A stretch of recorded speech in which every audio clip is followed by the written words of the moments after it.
We're live. It's the Kratom Gals. We're here to watch videos and chat with y'all, and we've got quite the interesting things to watch. Hey, gals, how are y'all doing Hey, today? Hello. hey everybody. Hey. Good.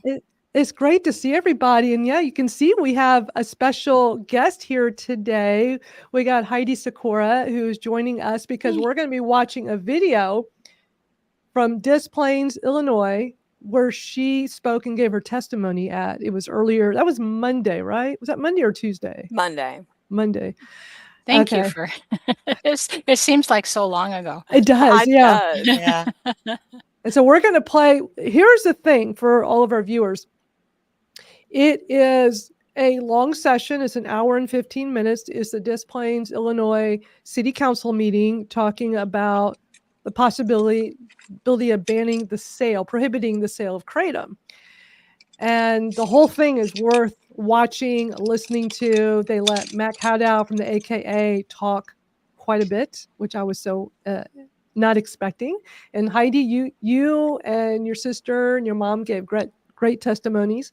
And so we're going to watch all that today. And since you're here as our guest, Heidi, we'll be able to hear like your thoughts and insights since you were there, like you did the last time that you spoke at this and we had you.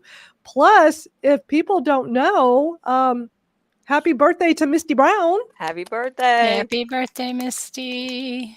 It's technically not till tomorrow, but That's know. But we're okay. celebrating We can today. celebrate it today. And you're I'd wearing a sing, special but it'd be shirt. bad.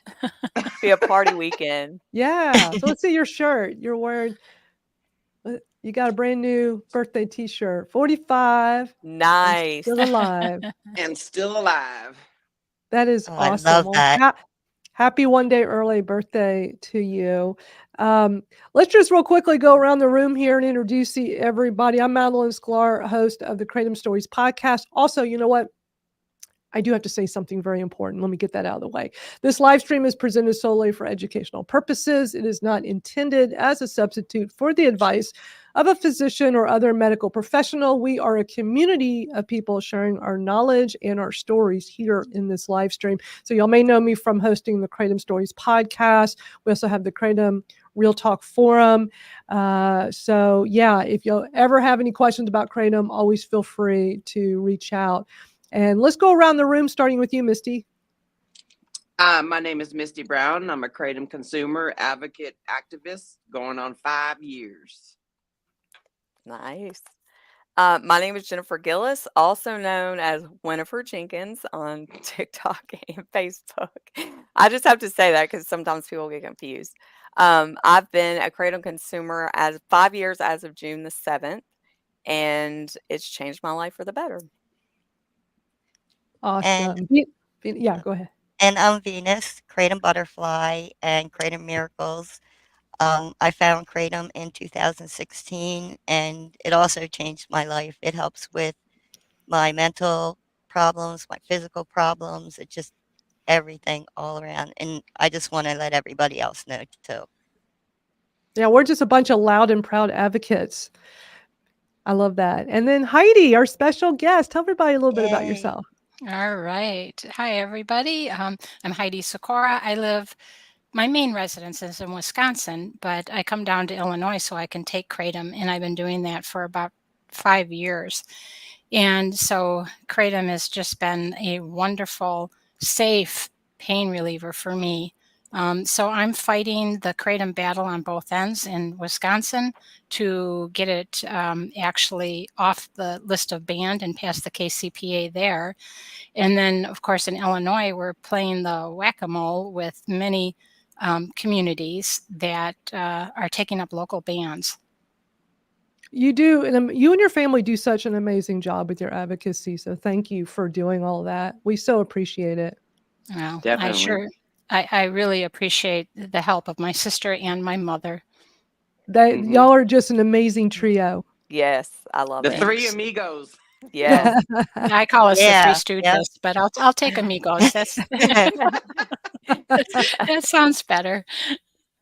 And thank you for everybody that's here live with us and those watching the replay. If you don't know, we do have merchandise, the Kratom Gals merchandise. We're all wearing our Kratom Gals t-shirts. Look how cool those are. Y'all show off your cool shirts. Yep. Heidi has hers on too. Oh, those all Oh, look so good. nice. Of course I Yes. do. I Yay. couldn't do this without my shirt. Yeah, well, we really appreciate you so much, and so thank you for being our guest from time to time on the Oh, Kratom I Gals. appreciate you, Madeline. You do so much. She really does, doesn't she? That's just how She's I all over the am. place. I can't help myself. It's just, I love it. it's like when y'all met me a year ago, I'm thinking y'all haven't seen nothing yet. Y'all just wait till I get going because this is like the normal. This is how people know me. It's like with any Buckle up. community that I do. So to kick this off, what I'm going to do first is I'm going to play a snippet of the new episode of the Kratom Stories podcast. If you're not familiar with the podcast, it's kratomstoriespodcast.com. You can go there and listen. If you're not normally a podcast player, that's totally fine. You can listen on the website. There is a player right on the site. You can also listen on YouTube, which is what we're going to do. We're going to play it through YouTube here and wherever else there are podcasts. If you like listening on the Apple podcast, if you have an iPhone, the app is already on your phone. You just type in podcast and it'll pop right up, and type in Kratom Stories and you'll find it. There's a new episode every Friday. And I just want to play a little snippet from this new one. This young lady, she's a nurse. Her name is Tara. And just want to play a couple of short snippets for you. Since taking it, my mood has improved so much. I have a general sense of well-being that I've not had before, or at least not in a really long time. And so I also do believe when people say that it does affect your mood, because for me, it's almost like an antidepressant without the antidepressant. And I'm on antidepressants and I still get depressed. And so just being more calm and more centered and just overall like more one with myself and nature. I'm a nurse. And real quick, when I interviewed her, she was 3 weeks into her Kratom journey. She just started last month. So just keep that in mind. I'm going to play another short little 1-minute clip. I'm 33 years old. I've been a nurse for over 10 years now. I used to live in Arkansas, but recently got married and moved to California. Throughout my life, have had a lot of mental health struggles. I've struggled with an eating disorder most of my life. I was diagnosed with bipolar disorder at 25, and then struggled with depression and anxiety for as long as I can remember. So mental health has been a big thing in my life. And then too, over the last several years, I've been developing a lot of pain, a lot of back pain, and I've gone to physical therapy, gone to chiropractors and things like that. And nothing really has long-term helped. I've gone to physical therapy multiple times and done many different treatments for that. So on this one hand, I'm a nurse who has a lot of knowledge about a lot of things. And then I'm also a patient in that world as well. And so it can be really hard to juggle the two. I just wanted to play that for y'all. So it's such a great episode. Heidi, you can probably relate because, you've been a nurse for a long time. And, here she comes from that world, even though she's very young. And she hears about Kratom when she's in Arkansas, taking care of a patient, and it's illegal there. And so she became familiar with it and then moves to California. And now she has access and it's changing her life.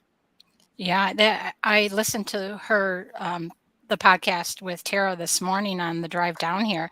And I just love her so much. I mean, the suffering that she's done as an ER nurse with the back, and we have Ehlers-Danlos in common, of course. So, yeah, that was just amazing. And she's found out so much in just 3 weeks' time. And what a difference. It is just amazing. Her story is so inspiring. If anyone, wants to hear something incredibly inspiring, someone who's young with a variety of health issues, which is just so sad in itself, and to have discovered Kratom and getting amazing results immediately is just really awesome. So Well, check I'm that really out. glad she talked about her mental health journey too. I think that's so important, and it takes Yeah. a lot as a nurse to admit that. Mhm. There's a lot of fear that comes with that. So I just applaud her for being so courageous to do that. I Yeah, think people I think people they forget that nurses are humans too. Yeah. Yeah. You Yeah. know, they're not godlike. They're not on a pedestal. They have problems just like everyday folks like us. Well, that's for sure. The more you get to know me, the more you will realize that. well, she really wanted to share her story, especially the part about the mental health issues that she's been suffering from, and even attempting to take her life not that long ago. Like she wanted to get that out there and share her message. So it was quite the story. So kratomstoriespodcast.com to check that out. All right, we are going to watch video testimony from Des Plaines. Am I finally saying it right? Des Plaines, Illinois. Am I saying, is that the right? You are in Illinois. You don't pronounce the S. I notice, Des a Plaines. lot of people will pronounce the S, but it's actually silent. So like But Des just Moines. Right. Okay. Right, Okay. exactly. Okay. But Des Plaines, you do pronounce the S. Oh, okay. Okay. So don't let that confuse you. So many little things to know. So Right. we're going to play. So for anyone here who has not seen this video yet, it was from a city council meeting. This is a suburb of Chicago, and this was on Monday. I think wasn't it on Tuesday? I was Monday because I was at No, I graduation. think we were there on Monday. Okay. Okay. Heidi was there. You probably you It was probably know that. someday this week, you I know. know it was Right, early in right. the week. I remember it being early in the week. Yeah. So yeah, well, I appreciate, that y'all took the time, you and your mom and your sister, to go out there and speak. So what I'm going to do first is play your testimony, because I know you can't stay the whole time with us today, Heidi. So I'm going to start off with your testimony, and then we're going to back up and go to the very beginning, because it is an hour and 15 minutes that we're going to watch. So let's start with your testimony and then have you talk about, your thoughts on this. So.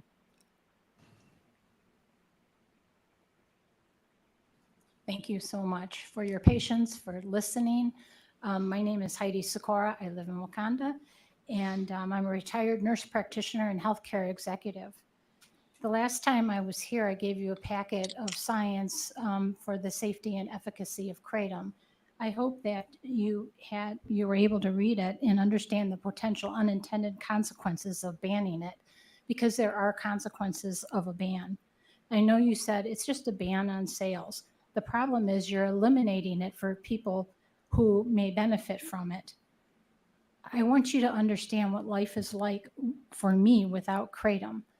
Imagine there's a 12-inch rubber band around your chest and mid-back. With every movement, that rubber band tightens, burns, and starts to radiate from the top of your head to your ankles. Ooh. To prevent or stop that pain, I have limited choices. 1, I can live a totally sedentary life. 2, I can lay flat for hours or maybe days until the pain lessens. 3, I could take a narcotic, which has too many side effects, including increased falls and brain fog, or take kratom and enjoy life. The choice for me is obvious. I believe we really want the same things here. The best quality of life for everyone in our community, Des Plaines, the surrounding area, Illinois, with the lowest possible risk.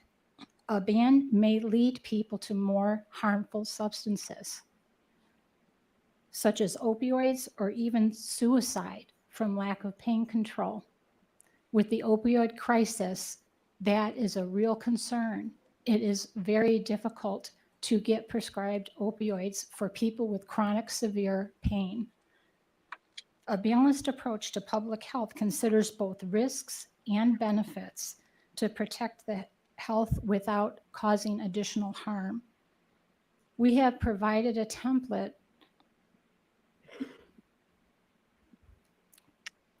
We have provided a template for What happened Can there? Okay. Yeah. What So happened? you remember the previous meeting, a few people were talking to each other and laughing. Yes. The one council member who was right in front of me, who actually ended up being very supportive, he was laughing. He was next to the alderwoman that you'll talk about later on, and he was laughing so hard, he was like almost under the table. And I just decided that I needed to get their attention, and I wasn't going to have that happen again where everybody's distracted by that. So I just paused. It felt like a very long pause, but It I was was kind of good. determined. It was really good. I'm so glad you're here to tell us this because we're not there. We don't know when you don't hear him doing that. Right. No, you couldn't see it and you couldn't hear it. It's almost like you just want to like stop and clear your throat. Like, Mhm. excuse me, I'm Right. up here. I have to stand right now. Can you be Yeah. respectful? Well, it was good. I didn't have to say anything more, and our eyes met, and he gave me kind of a big smile, and he understood. He Good. was totally on our side. Yeah, he was great. He was Yeah. wonderful. He Yeah. kind of got mad at the end. Right. Yeah, that's why we're going to play the whole thing. Right. Okay, yeah. All right, I'm going to put it back on. That solution with the Kratom Consumer Protection Act. Des Plaines can be a leader for the surrounding area by taking the Kratom Consumer Protection Act and putting it in an ordinance and passing it for Des Plaines. I think that's the ideal solution. Thank you very much. Thank you. Any other members of the public? Okay. So All right. short, sweet, to the point. You were so Yes. good. You were so Oh, good. And thanks. I'm sorry, but you were gorgeous. Your hair was like perfect too. I It's know. like, oh, look at her hair. That's so funny. I thought my hair was so bad. I went and I cut it all off. Yeah, you did amazing. Well, thank Yeah. you. Well, the important thing is, was it effective? You know, how you perceive something isn't always, how other people perceive it. So it's really important, even if the feedback is negative, I appreciate any feedback at all, because obviously we're going to be doing this, I mean, we're going to continue to do this as long as we have to. I love that you explained what life was like without Kratom or without any pain relief. I think that was a really good thing to throw in there. I think Good. it, just kind of shows what, not only you, but many other people may go through every day. And Well, bringing I'm, up the suicide, that's Mhm. a very real thing. yeah, it'd be nice if we had some statistics on, and maybe there are some statistics out there about how many people commit suicide because of lack of pain control. Yeah. Yep. I'm sure it's a high number. Oh, I'm sure. And you know what's interesting? So yesterday there was a video that why am I blanking? Oh my God. Claudia Morandi put out talking about the issues that in pain management that we face trying to get access to our meds, and that people do turn to suicide, that people run out of options and don't know what to do. So I did a comment talking about, that happened to me. Thank God I discovered Kratom. Otherwise, alternative, what are alternatives, drug dealer or kill ourselves. So then I thought, perfect opportunity for me to go make a video talking about my experience and how I went from pain management to Kratom, because I noticed my comments were attracting attention. And you know what people are going to do? They're going to go, oh, let me go check out her profile. Let's see what she talks about. And so I made a video that pretty much has been going viral. I'm at 15,000 views. Nice. Which I wasn't Nice. I was not expecting at all. And what was so funny is at first, when I posted it yesterday, at first, like nothing. I'm like, what's going on? So I go into the little section there, and TikTok says that it wasn't eligible for you. And I'm thinking, what did I do wrong? So I tap the button, all of a sudden, instantly, your appeal has been approved. I'm like, What? it wasn't Wow. even the appeal. It was just like, me tapping a button to say, why did this even happen?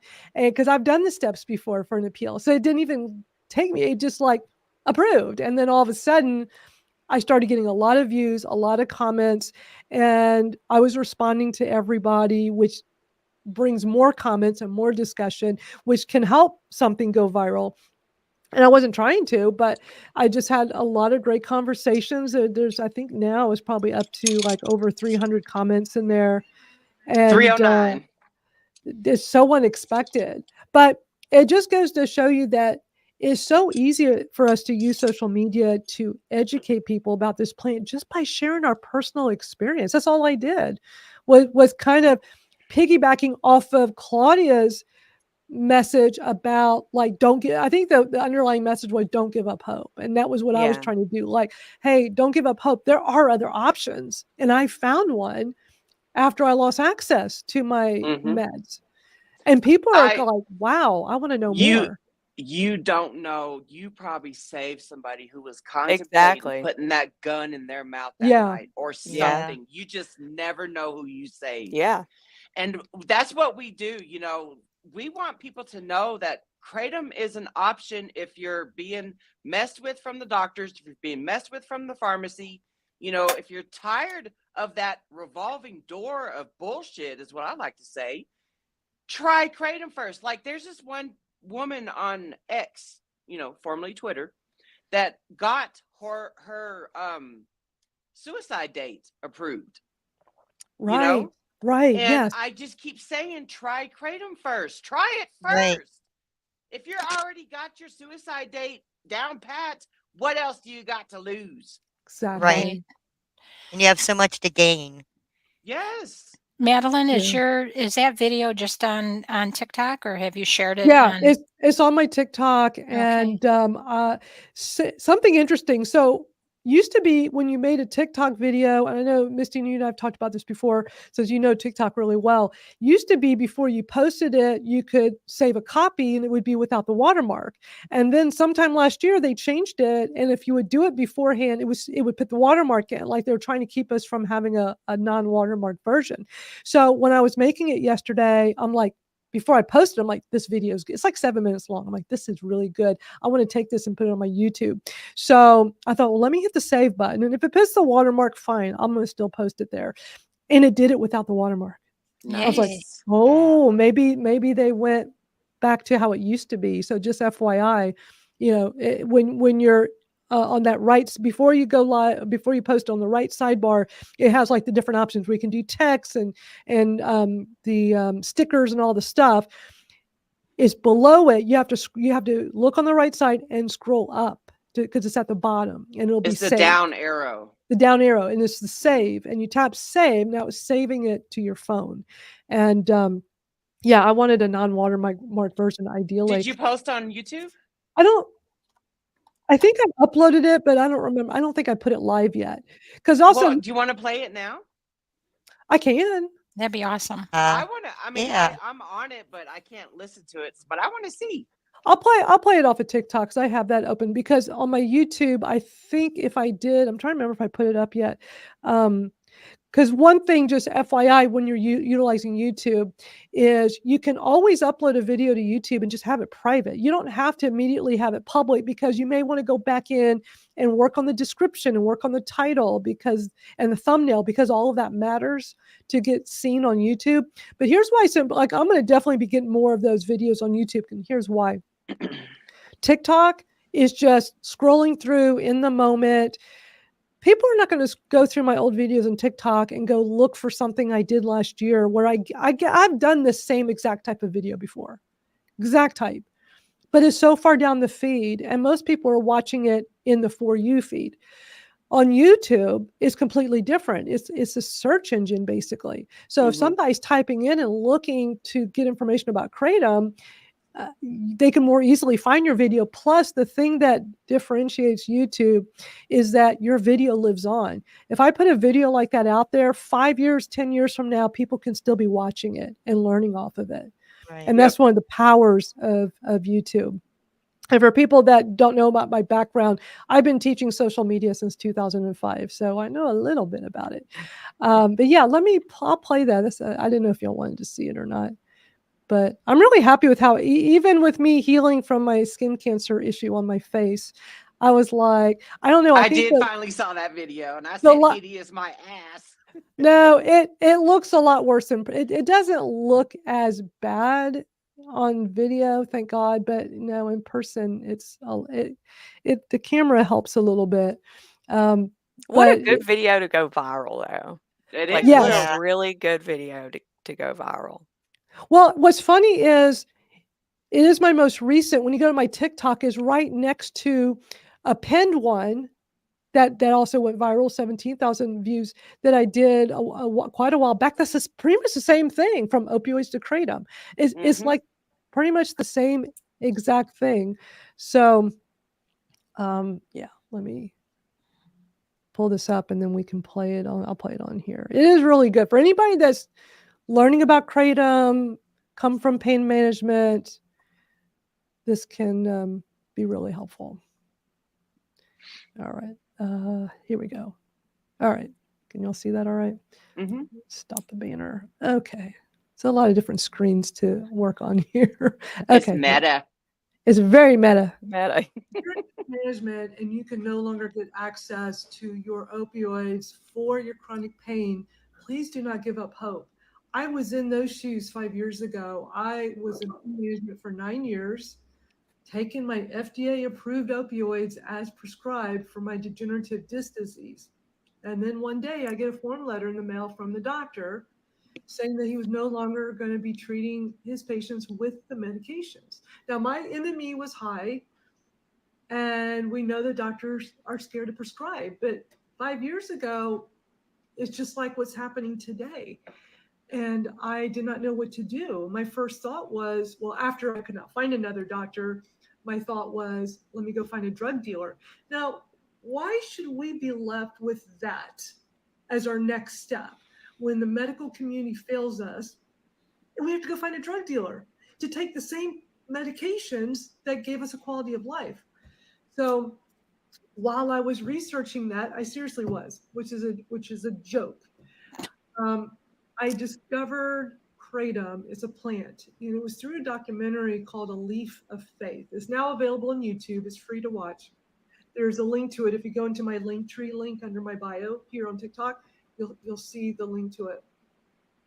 I watched the documentary, and I clearly remember saying to myself, "There's no way a plant is going to help my pain and make me feel better and give me the relief as well as my pain meds did." But I ran out of options. I mean, what do they expect us to do? Find a drug dealer or kill ourselves? I mean, that's the options that we are left with. I didn't know a whole lot about plant medicine. I never really ventured into it. I would have never thought in a million years that a plant would help my chronic pain. But because I ran out of options, I figured I had nothing to lose. So 5 years ago, I decided to try it. And boy, was I shocked at how well it Mhm. worked. Not only does it help my pain, my degenerative disc disease is in my neck and in my back. I have it in 2 places. My spine is pretty messed up. And so I try it, and it took a little trial and error. It took a little time to figure out what kind, the right dose. But once I got it figured out, I ended up getting better pain relief with it than I ever did with my opioids. And I was taking Percocet, oxycodones, Oxycontin, gabapentin, muscle relaxers. I was taking a lot of things for my chronic pain. I didn't have any issues with addiction to those medications. It didn't make me loopy or high. It did not cause any problems for me, but it gave me not a ton of pain relief, but enough to have a quality of life and do things and work. But my pain level would still be pretty high. It would be like maybe a 6 or a 7 on a good day. On a Mhm. bad day, my pain level would be like an 8 or a 9 with the meds. So I lose access. I'm on a 30-day forced taper, which was a joke. The doctor didn't even want to put me on a taper. I had to beg them to put me on a taper. They wouldn't even offer one. Looking back, it was crazy. But if you're in pain management, you know all the hoops you have to jump through, right? Plus the pharmacies. Oh my gosh, don't get me started on the pharmacies. Had a lot of bad experiences with pharmacies treating me like crap. Anyway, kratom helped me so well that I am not joking. I'm not making this up. my pain level goes to a 0. Mm-hmm. Unbelievable to me. Now I take kratom every 6 hours. I drink it like a tea. We kind of joke and call it swamp water. It does not taste good, but after 5 years, I'm pretty used to it now, so it doesn't bother me. But the first time I took it, it's like, whoa, this stuff tastes bad. But the pain relief I get from it is worth it. So I just want to put it out there that if you are struggling with no longer getting access to your pain meds, or your doctor's office is prescribing less, I know a lot of people are going through that right now, and that you're not getting enough pain relief, just know that there are other alternatives. If it wasn't for that documentary, A Leaf of Faith, I don't know what would have happened. I imagine I would have ended up being a statistic, because we all know that the street drugs are filled with fentanyl, and people die from that. So I'm just glad I found kratom. It really helps me. I started a podcast called Kratom Stories because I want to share my story and other people's stories. So podcast episode comes out every Friday. We got a bunch of episodes now. So if you want to learn about kratom, check that out, kratomstoriespodcast.com. I also have a forum called Kratom Real Talk. A lot of us are getting tired of Facebook, right? So I created something that feels like Facebook without having to go to Facebook. So it's just a private forum where we come on there and talk about kratom. We answer questions. We help each other. So that's kratomrealtalk.com. It's a free forum you can join. Also have a fun live stream series I started called the Kratom Gals. That's every Saturday. Yay. Live. If you want to watch it live, it's every Saturday at 2 o'clock Yay. Eastern, where me and some of my other kratom friends, we call ourselves the Kratom Gals because we've all been consuming kratom for 5 or more years. So we have a lot of experience with the plant. We all use it for chronic pain and some for addiction, and a combination of both. And we watch videos that we see on YouTube talking about kratom, and there's so much misinformation and propaganda. Is crazy. So we show these videos and we talk about it so we can help share the truth about a lot of this stuff. So if you have questions about kratom and you want to learn more about this plant, always feel free to reach out to me anytime. If you want to get my detailed story of how I found kratom, how I started, how I figured it out, private message me your email address. I'd be happy to send it. It's long. It's too long to send here on TikTok, but I could email it to you. And I even started some one-on-one coaching and some group coaching just to help people that are trying to get started with this plant. And there's so much to learn about it. And it can be really hard in the beginning because there's so much unknown. But to have somebody help walk you through it can be really beneficial. I wish there was somebody like me available 5 years ago when I started. It would have been so nice. But I figured I want to be that person and help others. I'm not a medical professional. I'm not a doctor. I only talk about my own personal experience. But if you're looking for help, get in touch with me. I'm always happy to share information. Thanks for watching. Awesome. That was great. Excellent. Well, You thank go, y'all girl. for wanting to watch that. For anybody that's just not doing videos like that, it's just all I did was get my little tripod. I did not want to do it because I don't want to be on camera right now with dealing with this skin cancer deal on my face. But it is getting a little better because I don't have to use the chemo cream anymore, and it's finally lightening up a bit. But still, it doesn't look nearly as bad on film, thank God. In person, it's a lot worse. Anyway, I just knew I had to make a video to talk about it because so many people have no idea and they want the information. So I just got my tripod, my little tabletop tripod, put it on the table, and I just started talking.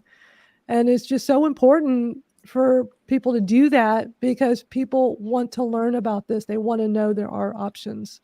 So everybody's able to do it. And if you're not comfortable being on camera, who was that person, Misty, that I don't see those videos anymore with the mask and the Yeah. voice yeah. changer?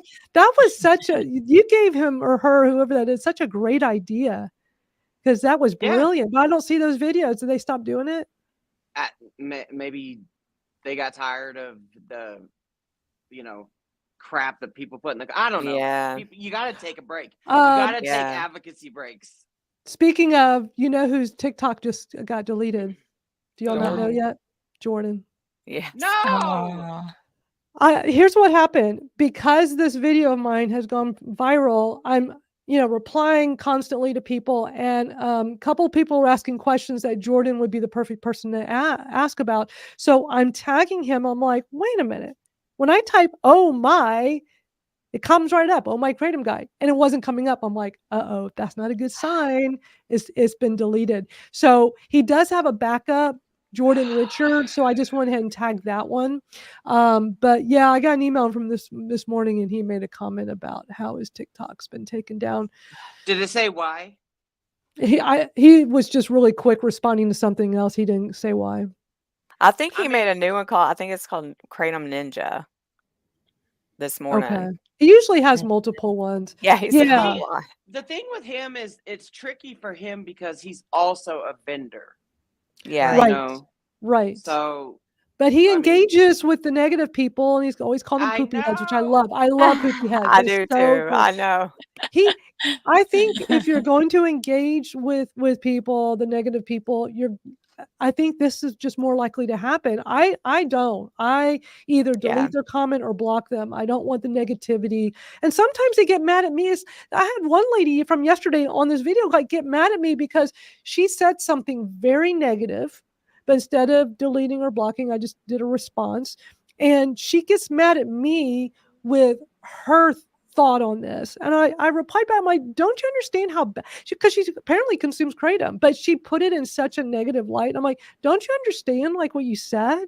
So she didn't respond back. But I don't know. When you engage with people that are negative, it can cause a lot of feeds 'em. issues. Yeah. Sometimes it just feeds them. And that's what Yeah. they're looking for. That's exactly Yeah. what they're looking for. That's why the video I made yesterday, like I said in my video, I meant to say that I'll normally delete or block 50 to 100 comments before I do put up a video reply to a negative comment. That's what I meant to say. But, people get butthurt and they know how easy it is to just hit report. Yeah. Yeah. Mhm. Yeah. Exactly. So that's why you have to kind of be careful. And I don't know, but then I see people that make videos of them consuming their Kratom right on camera, and it's like, and they have a lot of followers and they don't ever go away. And it's like, so I don't know. I think it just Right. depends on who you're pissing off. And if you piss off too Mhm. many people and they Yeah. go on a spree of reporting you, I think that's what you have to be careful. I'm so much more careful with all that now after my account got deleted in December last year. But Misty, how many times has yours been deleted? Multiple, right? Yeah, twice. I'm on my third account. So But you've done really well with this. Do you do less of that than you used to? Like, engaging with people that are yeah, negative? that's what because when my second account got deleted in winter of 2022, I think it was, I stopped going on the defensive, Yeah, you know, that's the key. because I originally was like getting so defensive about when people will say negative stuff. Now I just delete them or I block them, Yeah, because it's not worth it. it's It not. is not worth it. I love some of Craig's comments. I don't know if you've been noticing. I haven't seen them. Yeah, Oh, he okay. always has Yeah. great. Yeah. And look who's here. Bud is in the house. Hey, Bud. What's that, Bud? Hey, Hey, Bud. bud. We haven't seen Bud in a while. That's awesome. And when is he going to Albany? That's coming up, right? Tuesday, the 14th. His fourth Yeah. trip. Wow. Does he have anyone going with him now? I don't know, Bud. Has anybody confirmed if they're going to go or not? You know what? We're posting up over there. I duet his videos, because he's constantly trying to find somebody to go to New York or Albany with him, and you get people that drop comments saying, oh, I wish I could, Yeah. I don't want to sound mean and say, oh, it's just excuses, but Yeah. it's like if New York, I'm telling you this, if New York passes the KCPA, Bud is the #1 advocate that made it happen. 100%. Just Right. like you in Wisconsin, Heidi, Yeah. or you in Illinois. Yeah. Well, He says we've no. got a pretty good gang in Wisconsin. Don't Y'all- forget Jenny Oh Yeah. yeah. Diskowski and a few other friends. So they really stepped up for the Controlled Substances Board meeting, and I so appreciate it. Yeah. Bud says no, I wish. I Yeah, just I wish so too. hate I that he wish I doesn't could have get other to supplements. Albany. Yeah. And this is what I like to point out, though, is that Bud has to miss work without pay. Right. He has Right. to drive 3 hours each way. He's got to pay for parking. He's got to pay for food. 3-hour drive by yourself. Yeah. He's doing an Yep. amazing job. I mean, that's New York dedication. advocates need to step up. Yeah. We definitely need more advocates, at minimum, just calling the reps, emailing them, doing something, staying aware of what's going on around you. Well, even though there's not a lot of advocates showing up in Illinois, even the core group that we have is great. I Yeah. mean, Y'all have we've got y'all had, Mike and Jim and yeah, Dan Peterson. I mean, they've gone to so many different communities. If they know, especially in advance, they're showing up, which is great. yeah, it is great. Well, we're going to play the full video of Des Plaines, Illinois, suburb of Chicago, for their city council meeting talking about the possibility of prohibiting the sale of kratom. And it's long; it's an hour and 15. Should I just play it on like a 1.5, like 1.25 or 1.5 speed? Mhm. You'll think? I think Yes. Yeah. so. I'm Mhm. fine Okay. with that. Yeah. Yeah, and I know, Heidi, you're going to have to leave at some point. So when you do, just go. If there's something you want to talk about while we're watching this, let you just say something. Okay, will do. But yeah, we're gonna watch this from beginning to end. It is that good. I was not able to watch it. I was listening because I was out running errands. I had my AirPods in. I was listening to the whole thing, and I was expecting it to be quick, and I was amazed at how long they let Mac talk. 37 minutes. I calculated it. They let him talk for Wow. 37 minutes. Holy cow. I kept thinking, wow, he's still going. Like, I just was so not expecting that. So I loved the asking the questions part. yes, there was a lot of that. A lot of that. Very Yes. impressive. Very impressive. So we're going to watch it from the start. And for those watching this live, share your comments, share your thoughts. And yeah, let's get it started. Second reading ordinance M-8-24, amending Title V of the City Code to prohibit the sale of illicit THC products in kratom, listed on 4/15/24. City Council. I don't think it'll let me speed it up. I don't see it on here. This is off of a browser on their website, but there's only the forward, backwards, the volume, and the full screen. So we're going to have to just play it at normal speed. Sorry.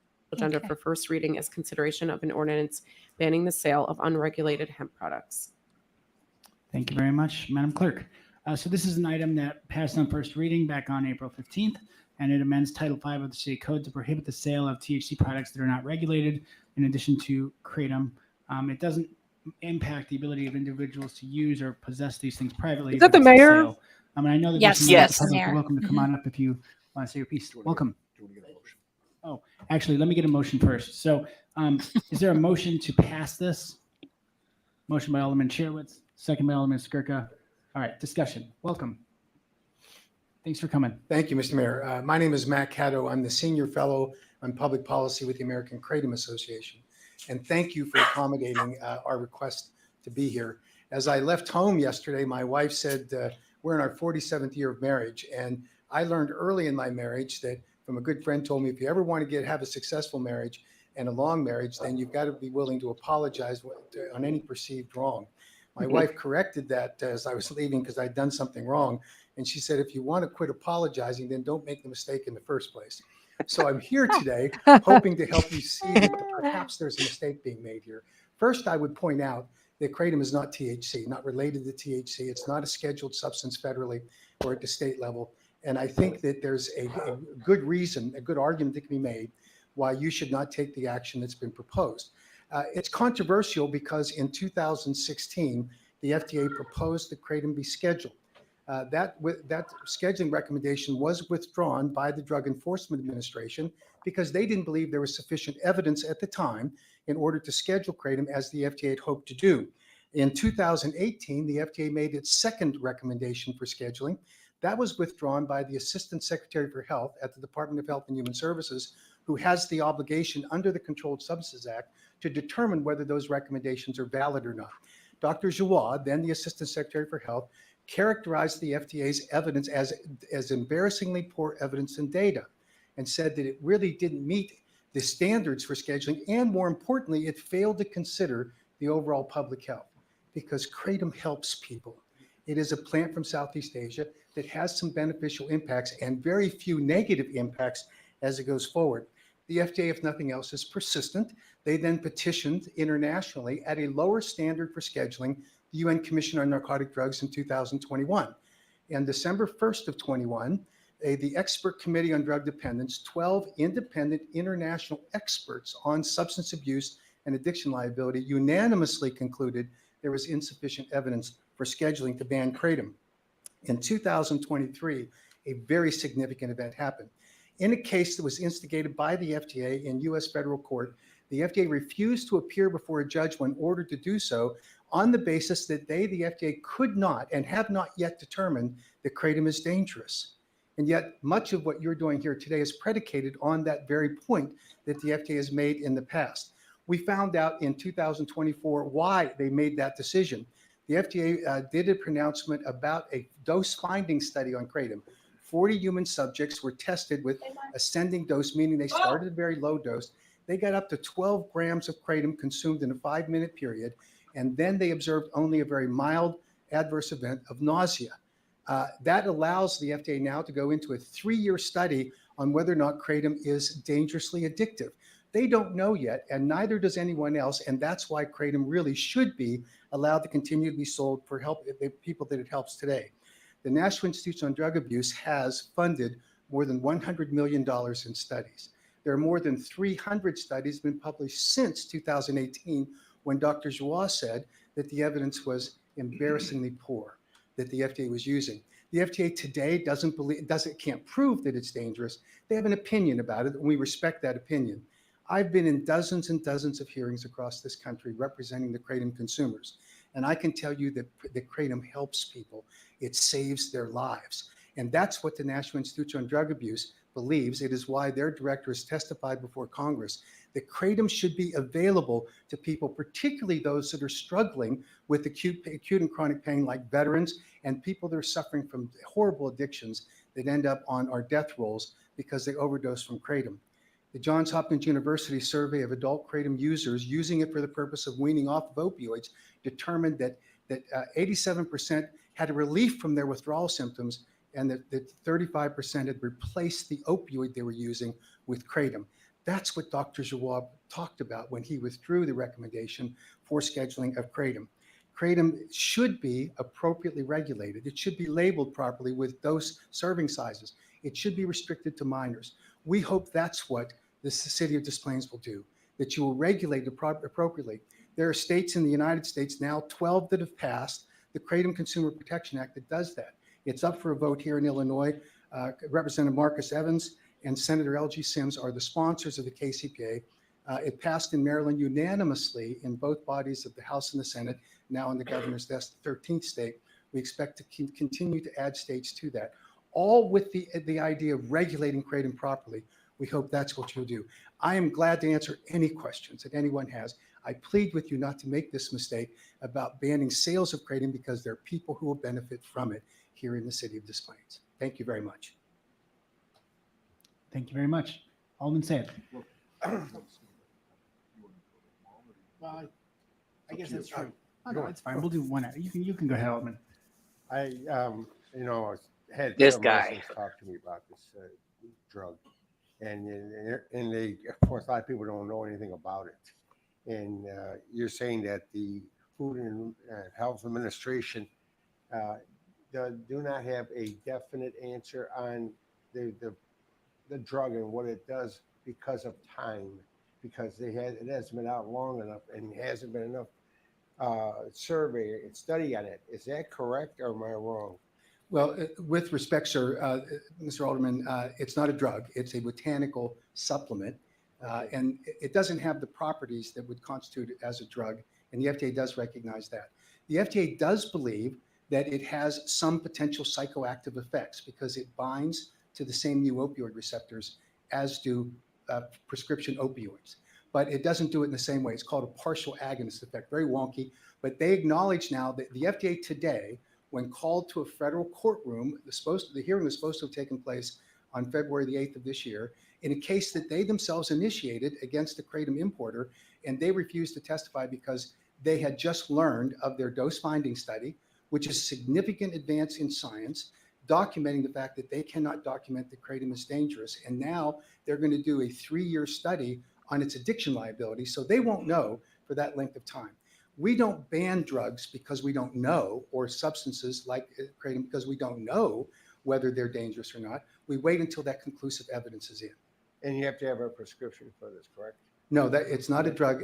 Because it hasn't gone through the new drug application. What I'm trying to clarify with everybody, you're saying the word drug, and I want everybody in the audience or in the public knowing that you do not need a prescription for this, correct?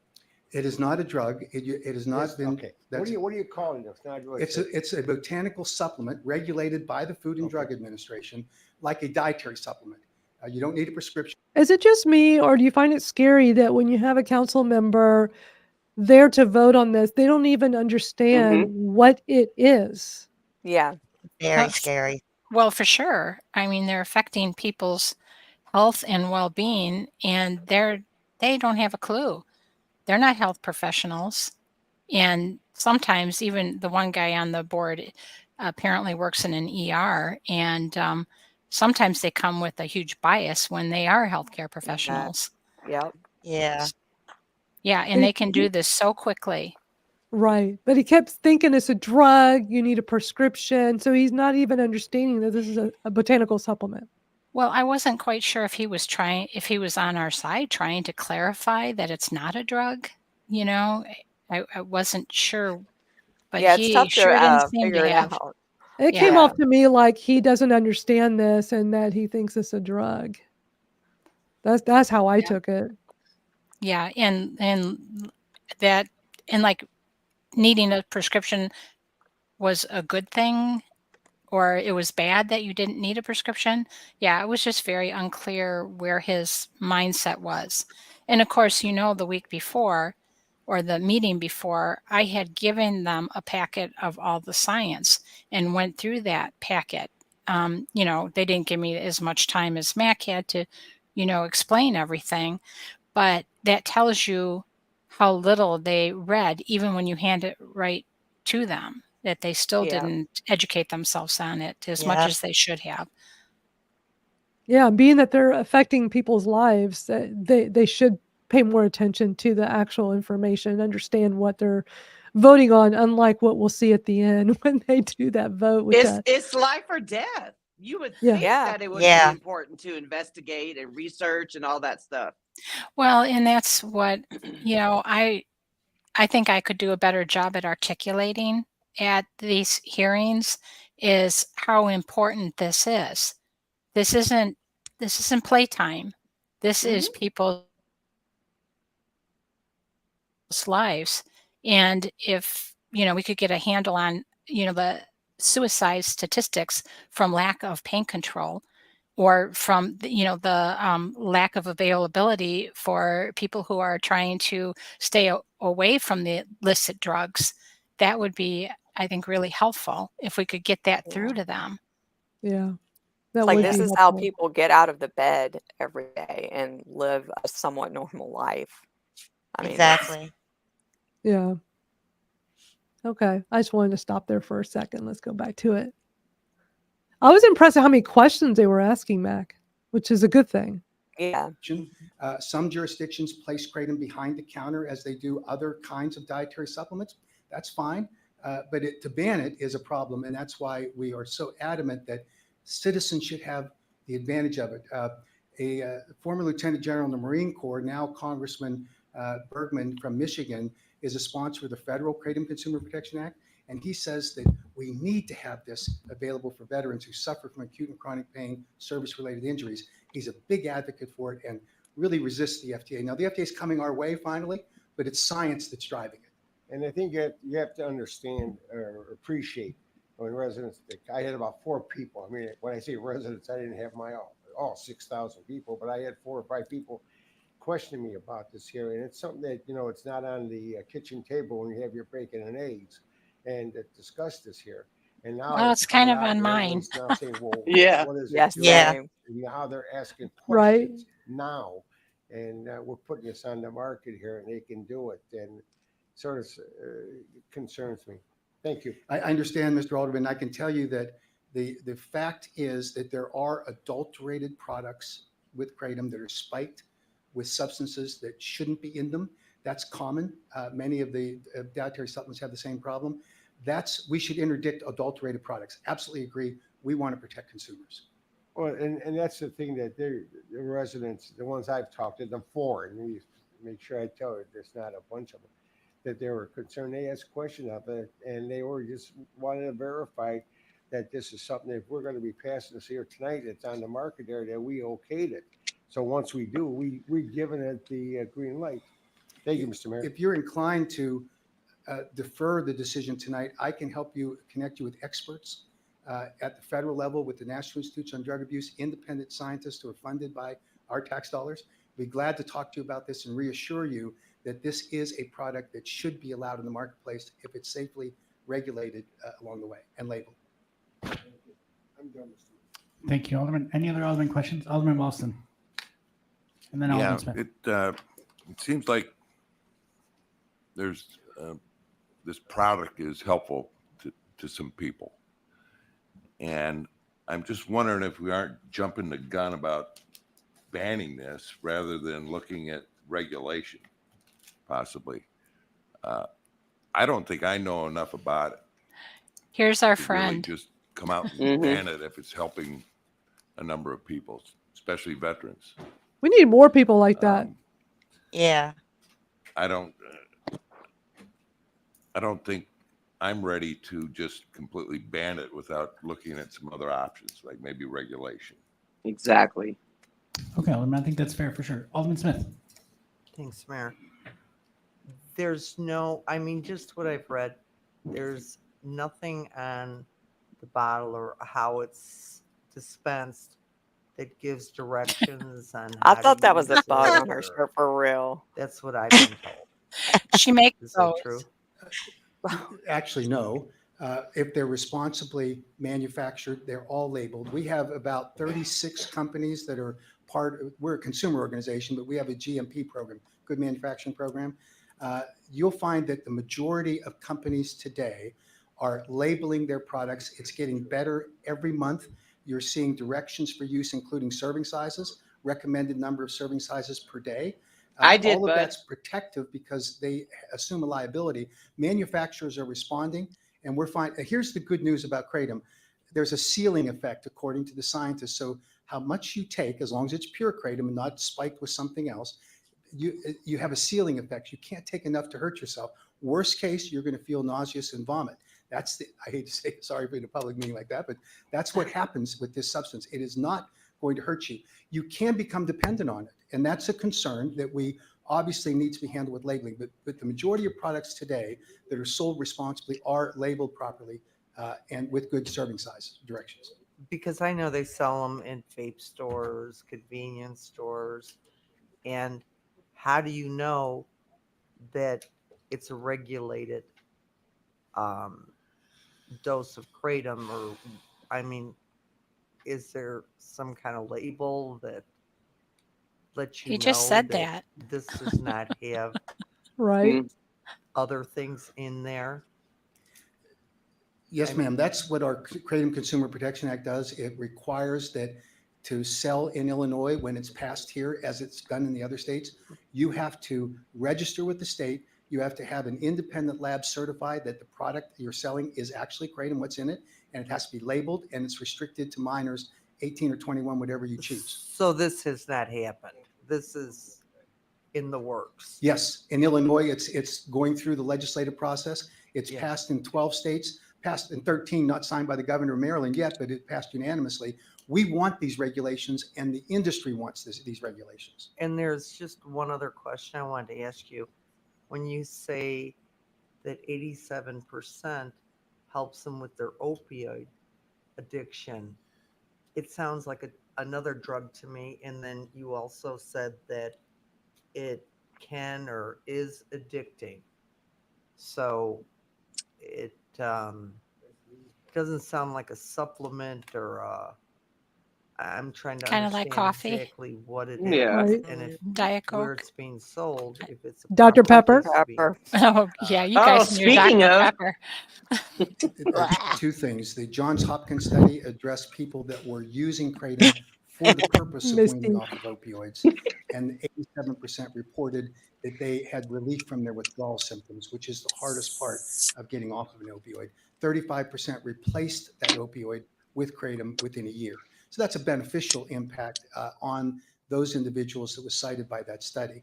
But your question is critically important about this, what this plant does in terms of its effects on people. You can become dependent on Kratom. In rare cases, if you have an addictive personality, you potentially could become addicted to it. The question is, how do you get off of that addiction? My addiction of choice is caffeine in the form of Diet Coke. Mine is It's Dr. Pepper. the widest Diet marketed Dr. drug in the Pepper. world. And you become addicted to it or dependent, but your withdrawals are not the same as an opioid withdrawal. That's the distinction. And that's why the National Institute on Drug Abuse is so plainly supportive of this availability.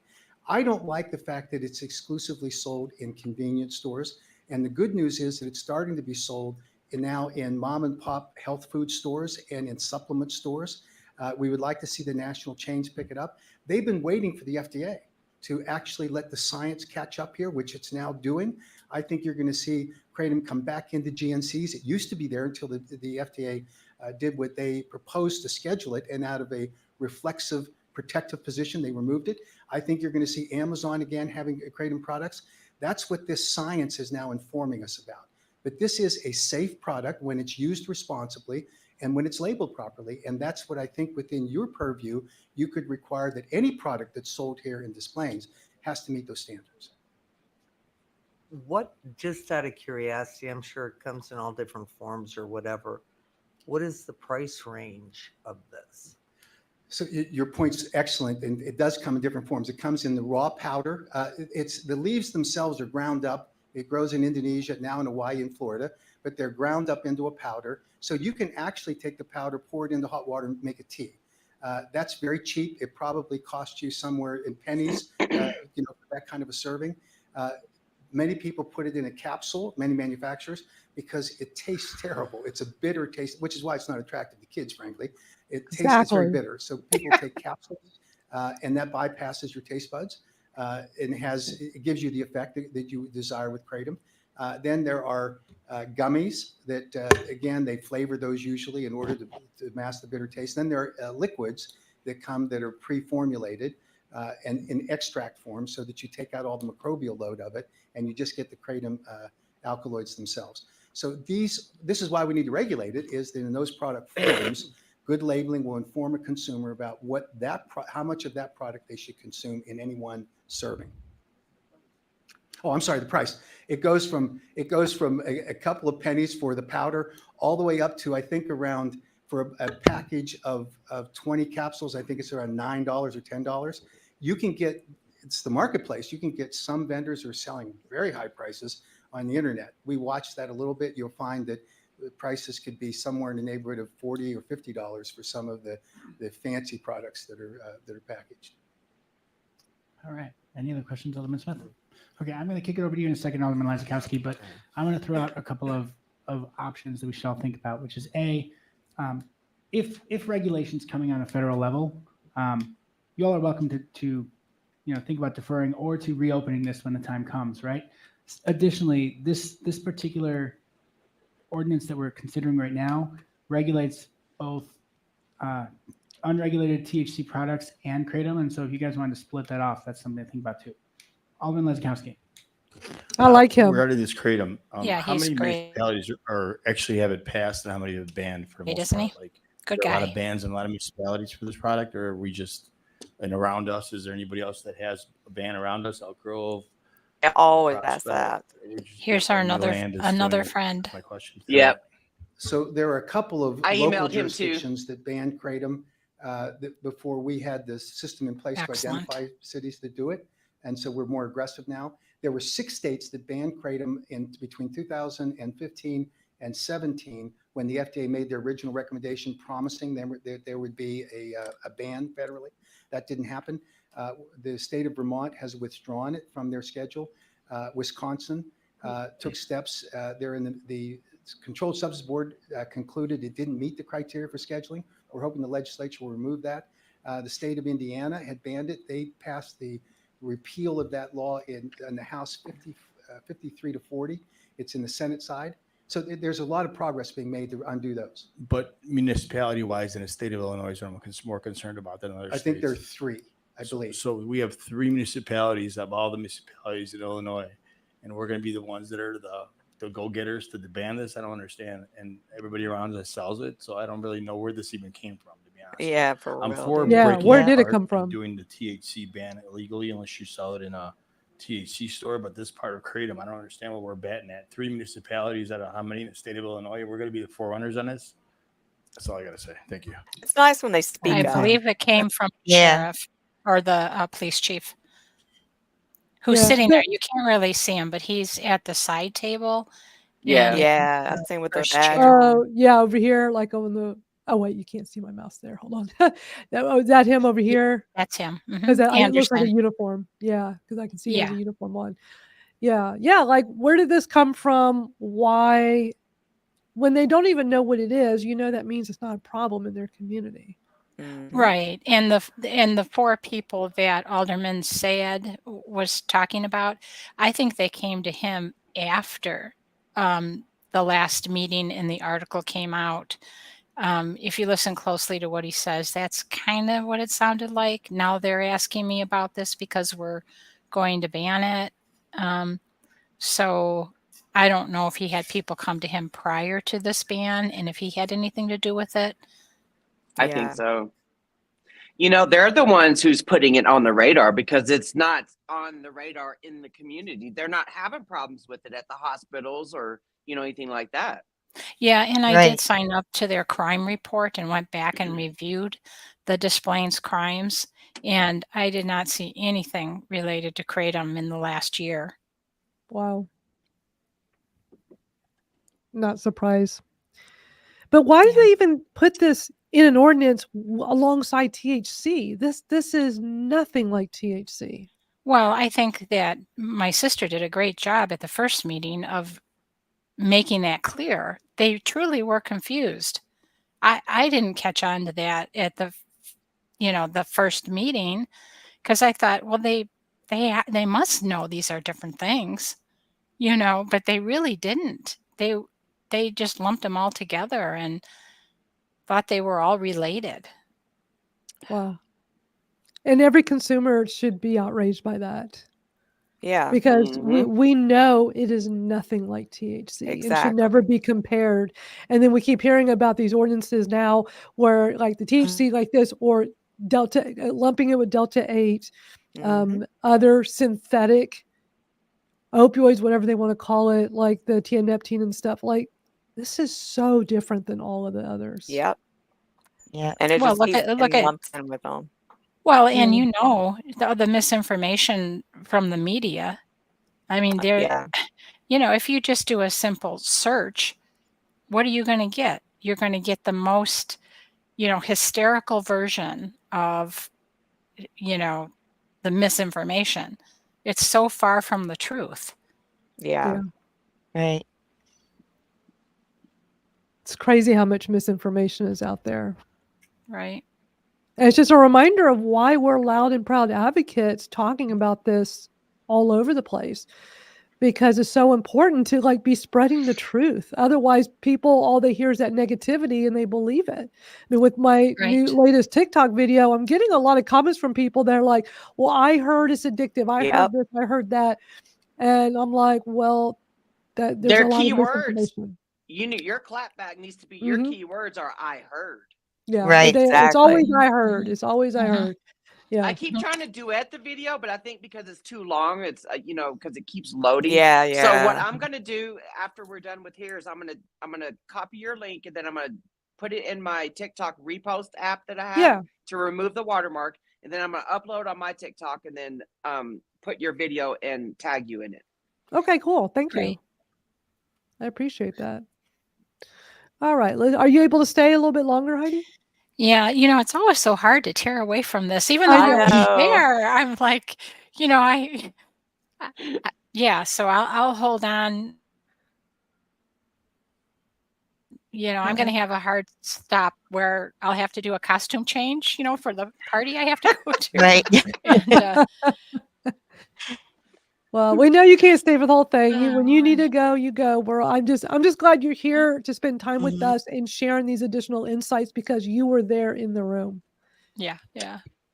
It's always Okay. interesting hearing that perspective. Yeah. Right. Yeah. All right, let's go back because they're still talking to Mac. Right. Again, I was just shocked because when he first got up there to speak, it was like what the typical 3 minutes or so. And what do they always do? Okay, thank you, and then he would go sit down. But they had kept this going for so long, which is a good thing. Yeah, absolutely. It's refreshing, isn't Absolutely. it? It I is. wish more places would do this. I Yeah. really do. And he's such the expert. He's the ideal person to be sharing all the information that the questions they have. He's perfect for this. Yeah. So you're saying to me and to us that Mount Prospect, Elk Grove Village, Arlington Heights, and Park Ridge, they can buy it? I can't That say. was a question you asked about the municipalities around Des Plaines. I honestly don't know the geography. I know that the 3 or 4 that I think the 3 that have banned it have further south, is that my understanding. But I don't So know. you don't know if what we're concerned about is, I was just saying around our area around here in the northern area, that if they're banned. So there was one Or you can buy municipality them, I that should I say. spoke at. Somebody help me with. It starts with a V. Favorville. Thank you. And they declined to ban it because we didn't know as much then as we know now, and they declined to ban it because the science was moving in the direction of persuading them. The one thing you lose if you ban it here is you make it tougher for people to truly benefit from it to get it, and you lose the tax revenue. And as a former state legislator myself, I understand the economics of it. I think that's something you could consider as well. So we would lose the tax revenue on that. On selling how much, it. Good point.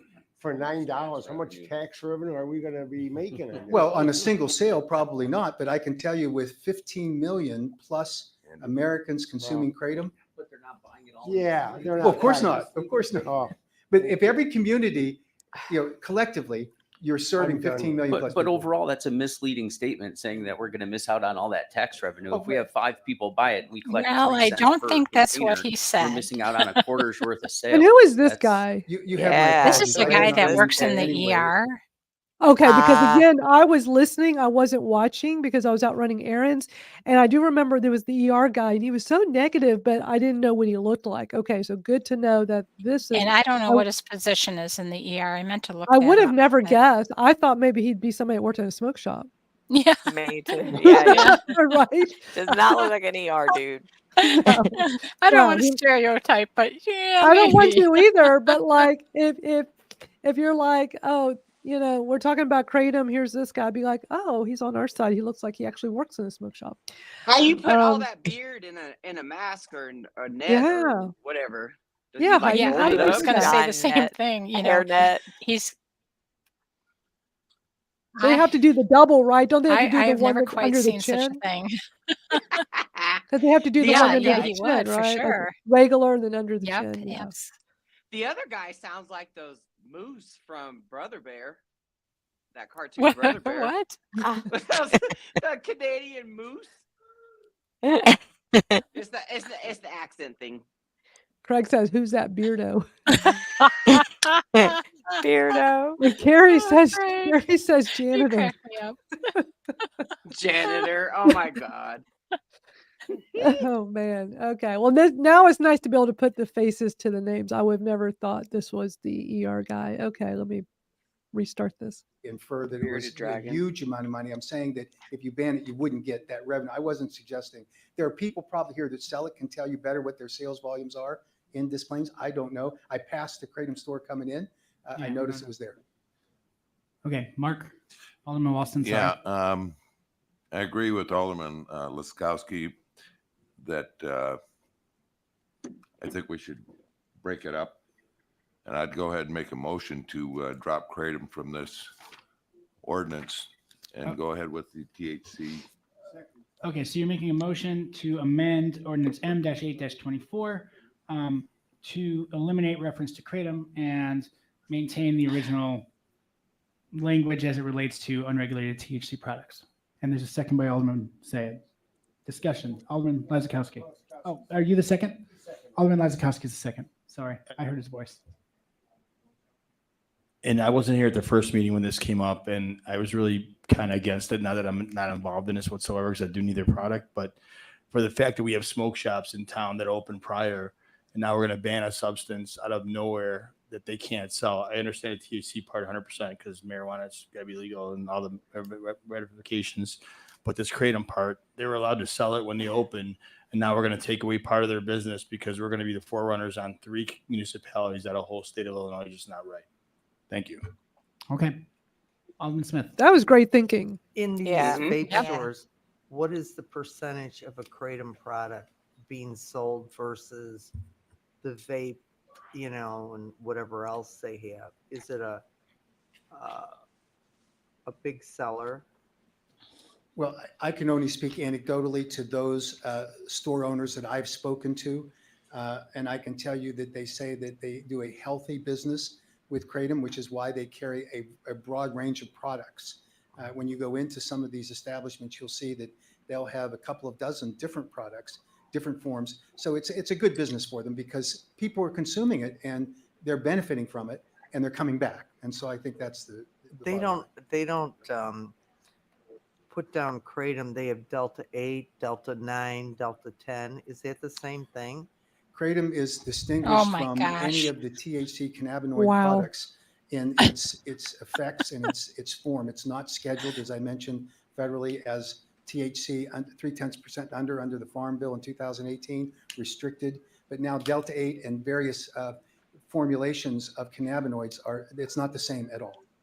And Alderman, those deltas that you're talking about, those would be encompassed by the remaining ordinance. So what Alderman Walston has proposed is cutting out the Kratom, but the unregulated THC, which is what you're talking about, would still be banned from sale in the city. Okay. Thank you. Police Chief, would you like to speak? Yeah, just a couple of things. So one of the reasons that this was brought forward wasn't to be at the cutting edge of, the municipalities banning the sale of it. What the concern is that it's unlicensed and unregulated. That's what our concern is. That's the whole point. You're there. Young students in other jurisdictions that have had negative episodes and been transported to the hospital. What I would ask you to consider is just let's see those episodes. Yeah, exactly. And I know that there's already a proposal. Is there proof of this? Or is he just making this up? I think he's talking about the Delta 8s, Yeah, I do too. I'm sure. Oh, okay.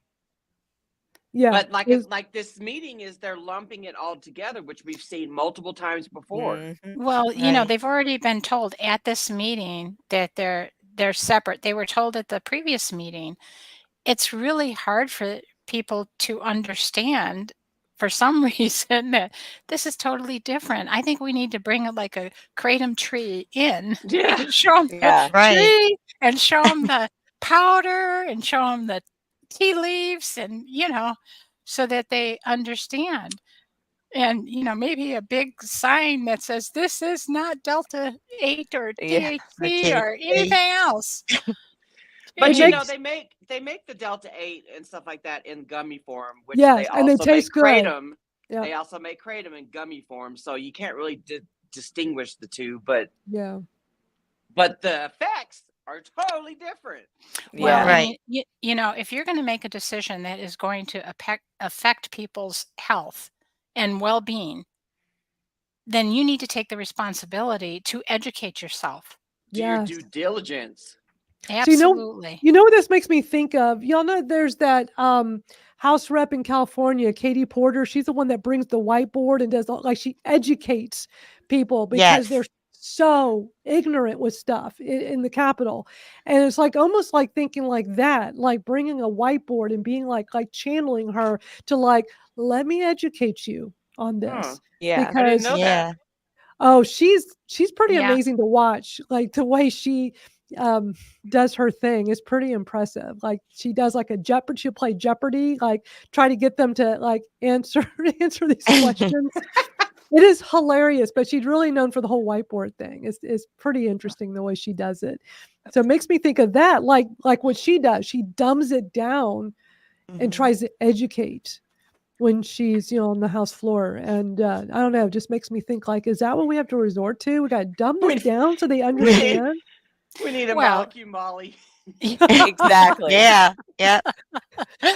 I'm not going to go that far, Misty. There's no way.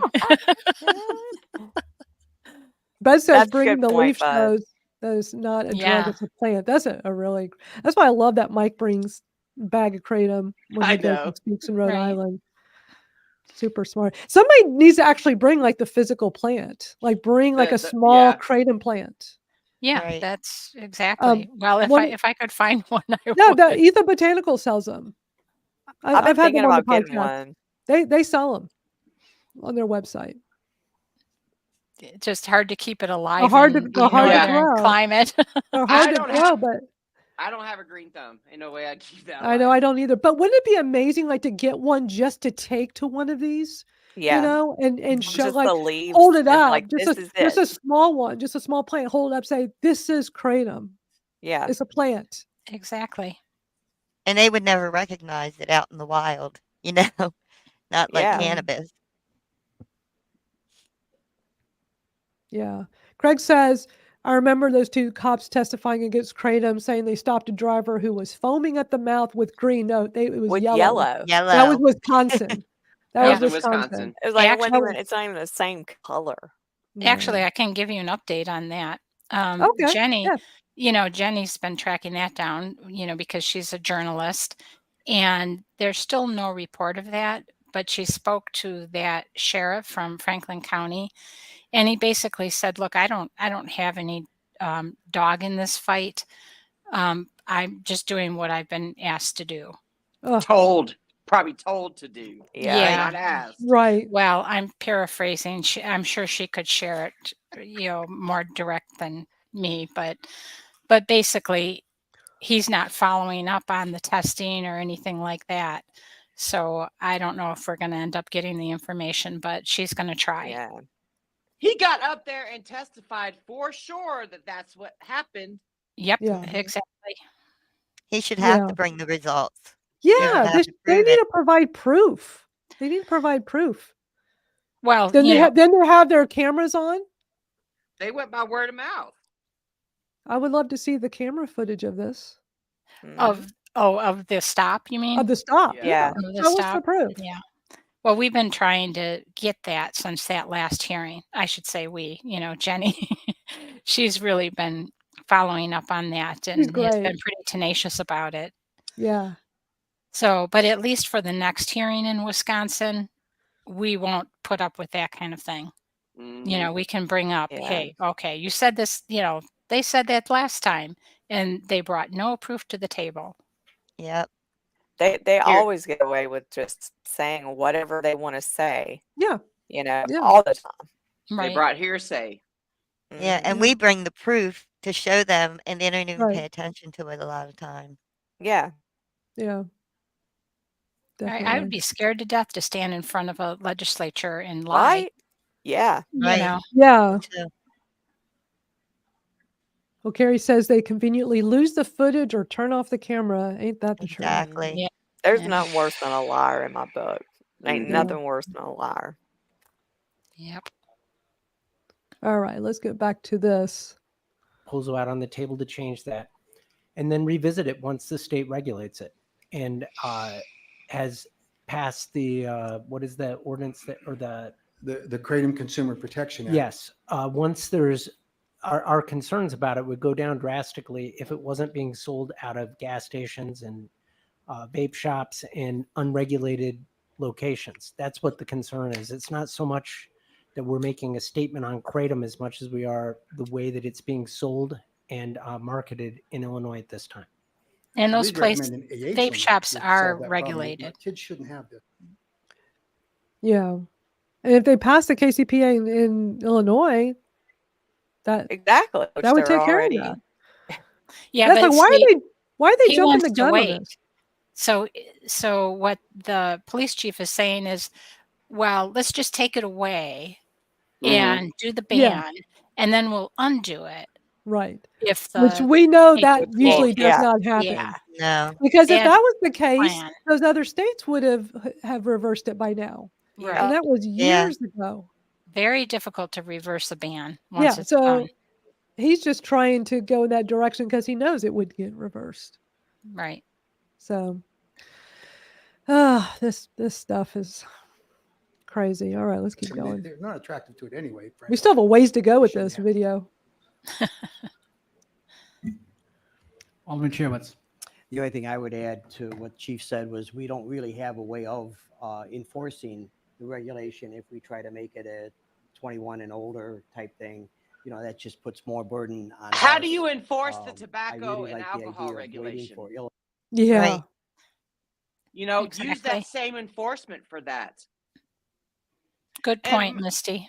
Yeah, that's a Michelle, very good point. I see your comment on Twitter. She says, I wish Kratom was still legal in Rhode Island. It was 18 plus. Then all of a sudden it's a Schedule 1 drug now. Rhode Island, they're trying. We are trying right now as we speak to overturn the state ban in Rhode Island. We had Claudia Morandi go up there and testify. We had Mike. was Mike Mike was Overstreet, there. yep. Hmm. And I think Mac was there, right? Yep. Yes. Yeah. Yep. The same guy talking at the podium. Yeah. So we're trying. Okay, guys, I'm going to have to change and That's- get ready. And That's totally fine. Thanks for being here, though, Heidi. Yeah, We appreciate thank hearing you. your insights since you were there in that room.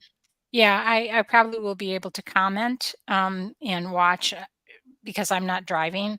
So, you know, I'll Okay. see Yeah. you that way. Join us in the comments. Have Okay. fun, Heidi. Thanks, guys. Yeah, Have a Heidi. good Bye. time. Happy Have birthday, fun. Misty. Thank you. Okay. Well, 45 instead of live. that's right. And for those that are here live with us, we're going to be watching some videos that Misty shared in celebration of her birthday and her 5-year Kratom anniversary.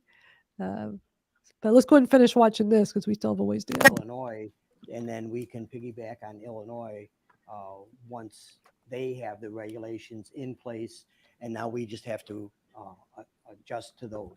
So, Thank you, Alderman. thank you. Chief, I understand what you're trying to do. But would you be, it's workable if we were to wait for the passage of this and then look at regulating this on Of the course. municipal level, right? I totally understand. I just wanted to throw my 2 cents in. Oh, yeah. I think you were totally in the right to propose. Alderman Stan. Chief, I don't agree with you. And here's my theory. I don't want to wait and find out that the results was not positive. I'd rather ban it now, let the results come out, and if it's positive, we can put it back on. In the meantime, I'm concerned about the residents, the kids, and everybody else that will use this element here that we're not. I am not comfortable with it at all, and I'm not going to flip a coin and take a chance on it because of some chemist or some doctor, or 1 or 2 people that lives Because in of Keokuk, science. Iowa, that's saying that this thing's okay. I'm concerned about. I think we all are. The people in Des Plaines here. And I don't think that we're going to have people knocking on our doors begging for that live in Des Plaines. Oh So my I God. think it's a How do you positive know that? thing to do for us to just take a step back and let's evaluate it. Let the government do their job. Is that right? And come back and tell us what they found. And if they found out that it's okay, and then if you go by that, they already have the rules and regulations for us. We don't have anything now, and I just think it's sort of a bad issue at this time. Thank you. Thank you, Alderman. I think you're actually in agreement with the chief, right? I think you guys are on the same page. So Yeah, your points that's are well what- taken, though. Yeah, I think we're good. I was confused because he said he disagreed Yeah. with him, but he was agreeing with him. So That poor guy don't know what's going on. He's gonna later put it on record that he agrees with the chief. it seems like the older members of this council just they don't understand things that are going on. They say very bizarre things. And they sit in the positions of power. Yeah. Yeah. And he which said, is well, I scary. don't like it, so I don't want to have some chemist or scientist come in. And it's like, okay, but they're telling you the facts, the scientific facts, but because you don't like it, you want to ban it. Get out of here, man. You're right, Kelly. Kelly's right. Let's pass it nap time. Well, if you guys watching this have not seen the end of this, you think this is bad, you just wait till we get towards the end with the voting, because they don't know what, some of these people don't know what they're doing on that council, and they're making decisions for their entire community. Is scary. And it's always about the kids. What kids are using Kratom? Right. Doesn't make sense. Does not make sense. Show us the proof. There is no proof. And then like Carrie says, Max says kids don't want it. It tastes nasty. Why would kids want it? They don't. Plus it doesn't get you high. They would rather go get the THC. They'd go Delta 8, which is legal, right? You know, there's If anything, the Kratom would have the kids doing their homework. Right? Exactly. In straight A's. Yeah, mom would be like, son, you're What is doing wrong so with good you? in school now, and you're so calm, and like you don't need your ADD medicine anymore. Yeah. Yeah. A lot of people told me they don't need their ADD medicine anymore Yes, since starting same. Kratom. Yeah. Same. So Craig says most of the assembly people should have died 50 years ago. Sorry to say. Oh my gosh. You said it, bro, not me. No. The dinosaur turds. Gary says they always use kids as an excuse. Always. Always. All right, let's keep going because we still have a ways. They're still on Mac. Mac is he was the first speaker, right? Was he the first one? Yeah. I mean, there's still. Again, when I was tuning in on Monday, I was listening with my AirPods. I was out running errands, so I was not able to watch it. I was listening, and I just kept saying to myself, I was just like in the store pushing a grocery cart, going, "Wow, he's still talking." I was just in shock. I was like, "This is still going," and I'm thinking, "Well, this is going to end soon." And I remember coming home, bringing bags into the home, and I'm like, oh my gosh, I'm hearing more testimonials. I'm like, I really thought it was going to be like last time where it was short and done. And they were like, and interrupting people. Okay, your time's up. Go. And it was nothing like that. So this is refreshing. All right, let's get back to Mac. Any other Alderman comments? Alderman Skirka. I couldn't agree more, Chief. As a healthcare worker, honestly, as an emergency room nurse, I think you're having two conversations, right? You're having a conversation of what you want to be a legal product that's regulated, that helps people in its pure form, which is correct. But we're trying to figure. Who is on the council? Can you hear all that talking in the background? I Yeah. wish Heidi was here to tell us. It's the moose on the side. Yeah, because it's loud. Like all the other times we don't hear it. You know, Heidi's telling us it's happening, but we don't hear. But like, it's very audible. Figure out is how to keep the unpure form out of people's hands until the state or the FDA can get up and regulate it and make sure manufacturing is done correctly on it. I'm on the FDA's website right now, and it says that Kratom is not appropriate for use as a dietary supplement, that they've concluded from available information, including scientific data, that Kratom is a new dietary ingredient, which is there is inadequate information to provide reasonable assurance that such ingredient does not present a significant or unreasonable risk of illness or injury. And it goes on to state that it shouldn't be used as a food product. And then it also says it's not lawfully marketed in the U.S. as a drug product, a dietary supplement, or food additive. And then some of the warnings associated that the FDA talks about for use can be serious, including events like liver toxicity, seizures, and substance use disorder, and in rare cases, death associated with it. And I think that's the problem in an unregulated dietary-like supplement. I cannot wait till the FDA will be more official and public with their FDA studies, dosing Yeah. studies that contradicts everything that guy's reading on their website right now. It'll shut the sheeple up. Yeah. Yeah. But we're still a ways from that. A long ways. And that's just one study. And I just wish more of this was done quicker so that the information would reflect that online. So they can stop Googling and pulling up the FDA live in these hearings, these decision makers, and reading word for word the misinformation that the FDA is putting out. It's so frustrating. Paul Bunyan need to go chop some wood. For real. Here's Craig's latest comment. Bernardo has a friar tuck happening in the He back does. of his Oh man. Oh. I tell you, I love when Craig and Carrie are here because they always have the best comments. FDA is a fraud. Yes, it is. Great comments. All right, let's get back to it. You get stuff like that. So until the state and the FDA can make sure things are labeled properly and they come properly packaged and labeled according to mine's properly packaged and labeled. Supposed to be used in its true form like you want it to be. It's important to make it illegal to buy. Can he show us what he's talking about? Has he like taken pictures of what these products are he's describing? Because we don't really see that anymore. Maybe 5 years ago, like when I started Kratom, yeah, that was a little bit more common back then. It's not like that now. It's the whole hearsay. He heard someone say it, so he's going to repeat it. And he Exactly. Googled it as well.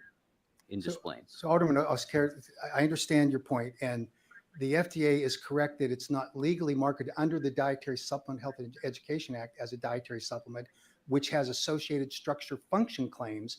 That's the distinction. We don't disagree with that at all. The FDA's position, I get it, the government moves slowly, but their position today is that they can't stand before a federal judge and say it's dangerous. And so they need to update that website. I agree. I mean, this was updated as of February 22nd, 2024. So this information is just about 60 days This guy gets on my old. nerves. So if you have an exact website or a case number that I can visit to understand what you're talking about, I'm more than happy to look it up. I think you have the, I hope that was sent to you, and I'll be glad to share it with you, the information from the federal court. But more importantly, the dose finding study, which was done by the FDA, dosed humans up to a level of 12 grams of kratom, which is an enormous amount of kratom in a 5-minute period. And you as a healthcare professional would understand that taking anything of that magnitude in that short a period of time could produce, and all it did was nausea. So I think the science, and I would ask you to look at the National Institute on Drug Abuse website. They disagree with the FDA. The FDA has a bias against all supplements, and that's been longstanding. But if you look at the NIDA website, they will tell you that they contradict exactly what the FDA said there, and that's why they do not support the FDA and why they argue so strongly where the director of NIDA testifies before Congress and says, make this accessible. People are benefiting from it. When you have veterans and when you have common everyday people that are able to replace other substances by using kratom that doesn't harm them and they're able to benefit from them, that's the goal we're looking for as advocates for consumers. Right. And I think it also, it says on here too, that it creates neonatal syndrome, which in newborns experiences withdrawal signs from people that use it. So there's no studies in that. And I think what you're exactly saying is it's real easy when you're so passionate about a product to skew science and data in your favor to create something more favorable. And then it can be pushed upon people when needed sometimes. That's not what, as a healthcare provider, until it's fully regulated, I couldn't He is so support wrong. something like this until there's better understanding of what it does or doesn't do for people. And I think that's what we're trying to understand. So I will send you the library, and I am passionate about it, but yes, go ahead. He would have a change of mind if he went to that congressional briefing that we attended. 100%. Yeah. 100%. All of these people, the people that are actually paying attention to what's going on right now, those two people that don't know what's going on there because they're talking the whole time. But yeah, I mean, I agree completely. A lot of these people would be like, oh, wow, okay. Well, the ones the ones that are understanding this and are on our side, they obviously have read the information. They see there's science behind all of this. Unlike Mr. Beard Nurse, who is trying to say, you're so passionate about it, you only spew out the things that you want to believe. Yeah, Right. yeah. He's just reading what BS. he just Googled. Like he did no research about it Yeah. whatsoever until just Yeah. now. And that's the first thing that came up. And that's what it's like, come on. He's pretty Okay. much accusing the AKA of cherry picking science when that's literally what he's Right. doing right there What on the he's Yep. FDA doing. website. Yep. Yes. 100%. And Carrie says he can't be a healthcare provider with that beard. It makes That's what you I'm wonder. wondering. Like you do not see people with beards like that in the healthcare industry. Even No. No. Heidi was even surprised, and she's in Especially a the nurse industry. in the ER. That makes I just don't see how that's possible. He probably Therese, used to be a nurse in the ER and, hadn't been out of work for a while or something. yeah, Teresa says, "Good God, I would love to argue with this quote healthcare worker." Yeah. Yeah, no I think kidding. Teresa's a nurse as well. And Kelly I says he think thinks he's so. someone because he's behind that chair. Exactly. I think these people, they just get on this power trip and they just do whatever they Blinded by want. ego. Yeah. And what's in the interest of the people, give them money, give them favors. There's so much of that politics behind the scenes that we don't really know what's really happening. How many recovery centers are involved behind the scenes? Because Misty, y'all have uncovered plenty of that in Louisiana. Mhm. Sure did. A lot Sure of that did. goes Yep. on. A lot of that boils down to, it's a recovery center behind this entire thing because Kratom would take away their business Yes. as it should. Suboxone that will rot your teeth and give you all kinds of health issues versus a plant. Mm-hmm. Yep. And when we say plant, we're talking, for the haters, whole leaf Kratom. I'm not talking about Yep. extracts. The negativity I'm getting on my latest TikTok video, every time I see a negative comment, they're obviously talking about extracts. Obviously, every time. When we're done, I'll be all up and down them comments, helping you boost that engagement. Well, I did take out quite a few, so I had to because I was going to put up. Here's the thing: people don't understand when it's your personal social media account and you're sharing something you're passionate about, your thing. If you're going to come on and be a jerk to somebody's own personal account, expect to be deleted or blocked. Don't be Yeah. surprised, or for them to mouth off on you. Don't be surprised. Like the one person I let their comment go through, and was trying to be like, turn things around. She gets mad at me, and I'm thinking, dude, this is my account. I didn't say it, but it's like, Yeah. I'm not going to go on somebody's personal account and attack them and say a bunch of shit. Doesn't And it if I infuriate you when it's someone within the Kratom community that does that? Yeah. Yeah, because for them to come back and say, but I do take Kratom and it does help me. I'm like, do you not understand how negative that came out, what you said? Like, Yeah. it's like, then it makes you wonder. And especially when the people have private accounts, a few followers, it's like, you really start to wonder, like, is this just a handful of anti-Kratom people just coming in to disrupt? Mm-hmm. Because I've had people within the Kratom community that have attacked me and my addiction to the pain pills. I will block you in a heartbeat. I don't give a goddamn if you in the Kratom community. You ain't gonna take that hate to my social medias. As you should, and it's your right. Mm-hmm. I have every right to tell my story, just like all these CPPs have every right to tell their suffering story right now. Yep. You ain't gonna try to Absolutely. shut me up or shut me down. It ain't gonna happen. I'm a Taurus. Tomorrow's Don't mess with it, Taurus. Carrie says her sister's an X-ray tech in the ER and she wears double masks and suits up. That beard can't fit in a mask. Yeah, it definitely makes you wonder about that. And then Craig says, I wish Mac or other advocates would bring one single Kratom leaf and say, this is what you're trying to ban. Yeah. Like either a small plant or a leaf. That would be great. Yeah. I mean, we saw in the Orland, was it Orland Park? It was one of them hearings where they brought a whole kilo. Yeah. Yeah. And then here's another one good from Craig. Bring in a leaf and a bottle of Nurkos and compare. Excellent idea. I love that. Yeah. Well, let's get back to the video. There's still plenty more. We're just on Mac. There are a lot of other testimonies in this Is this a hearing? City council meet? What do we call this? Is it just Yeah, a city same council shit. meeting? I Yeah. mean, I don't know. They seem to be named different things depending on the location. These are aldermen, same thing in city council in other Yeah. parts of the country. Don't mistake that passion for not looking at the science, because we have, from the day this organization was formed, said that we ought to follow the science, not the opinions of people at the FDA who now have been caught. What does the FDA know that the expert committee on drug dependence doesn't know? What did the FDA, what does the FDA know that the Assistant Secretary for Health, which sits in the same position you are today, evaluating whether to ban Kratom, he said no, and he called what the FDA is doing, what you just read, embarrassingly poor evidence and data. So we believe in the science. There have now been more than 350 peer-reviewed published articles funded by NIDA mostly, that I can give you the library for, that will completely contradict what the FDA just said. So sometimes the FDA gets it wrong. I served as a chief of staff at HHS, and I saw it firsthand. I saw the great work that the FDA does, and I also saw it when they made mistakes. And in this case, they made a mistake. It's that simple. And if it were a clear path to the point you just made, let's just ban it until we see, then why did the Assistant Secretary for Health say, no, I'm not? Why did he call it embarrassingly poor evidence and data? Why does these 12 international experts, why does NIDA say it's wrong?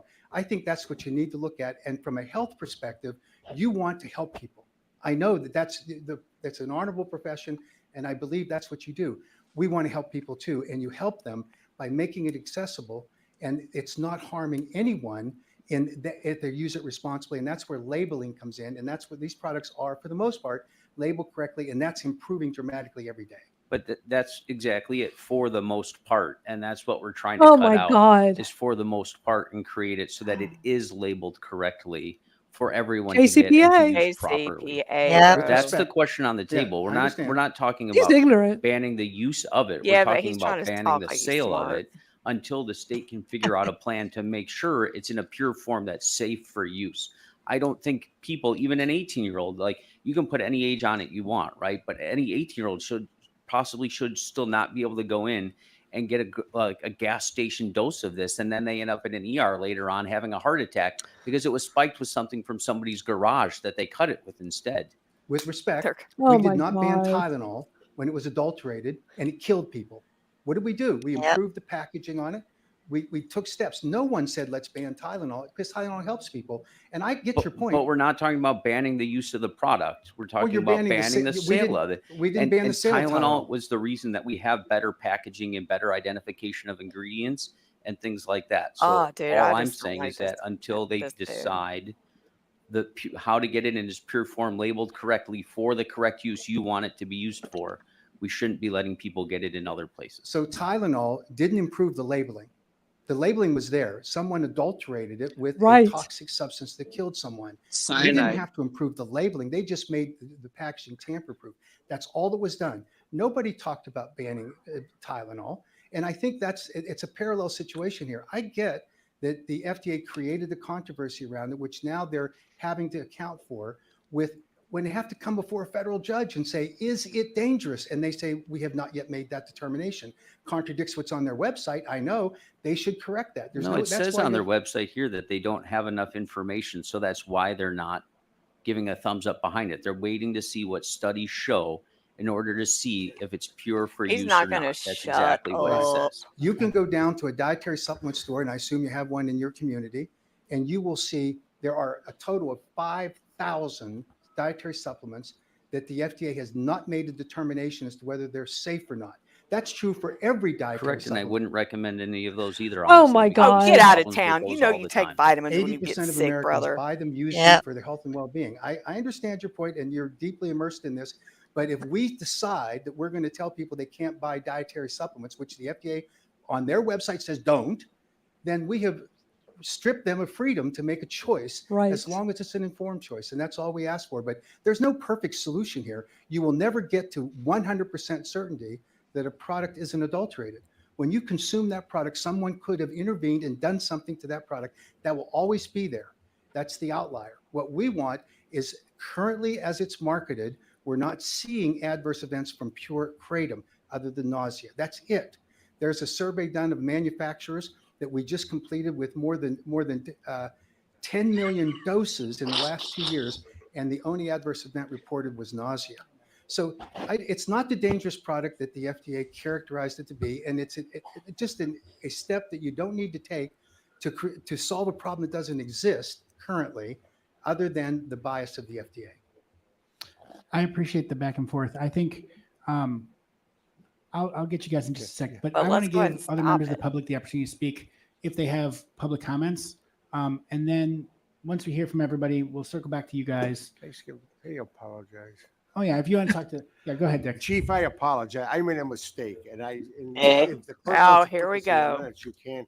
No need for an I apology. misunderstood somebody. I apologize, and Chief, you are right. go take a nap, dude. I appreciate it. Thank Go you. take your Look, nap. he's been I thought it was very listening to this interesting. whole And again, I thing. think He you has had an no impact, idea you what's know. happening. It's like, does No somebody idea. like text him like, dude, you said the wrong thing to the chief, man? Like, Right. why did he get on here? Like, how many This is like minutes his have gone social by? hour. You know, this is what he Like, does for fun. He just comes up there and get out of here, man. He had to put it on Sam- record that he apologized. Yeah, because he was making no sense before. This is crazy, but they gave Mac 37 minutes of time, which was just incredible. I'm sure he was just as shocked too that he was up there that long talking. He was. Yeah. You know, like people got some good information. Thank you very Thank much. you. And anyone else in the public have anything to add? You're welcome to come on up. The mayor's like, let's be done. Let's like not make this an all-nighter. Yeah. Welcome. I love this guy. Okay, Mike. My I was name wondering what is, his name was. Mike Fasano, and I am 38 years old. I've been drinking Kratom tea since the end of 2007, early 2008. I have issues with insomnia, so I've been taking it on and off since. It helps with my sleep.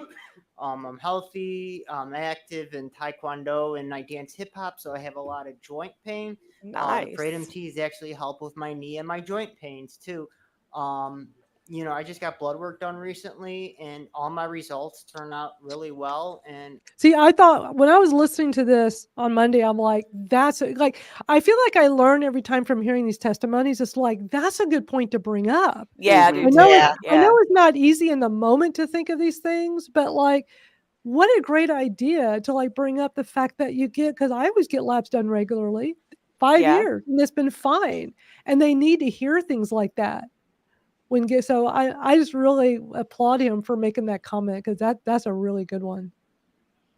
I just wanted to share with you that I am a testimony of someone who's been taking Kratom for over 10 years on and off, and mentally, physically, I'm healthy. And I just wanted to share with you my experience. And obviously, I'm in support of regulation, age restrictions. I'm all for that. So I want to thank you for giving me the time to come up here to speak. And thank you. Thank you very much. Yay. Public. Nice job, Mike. Welcome. Oh, here she comes.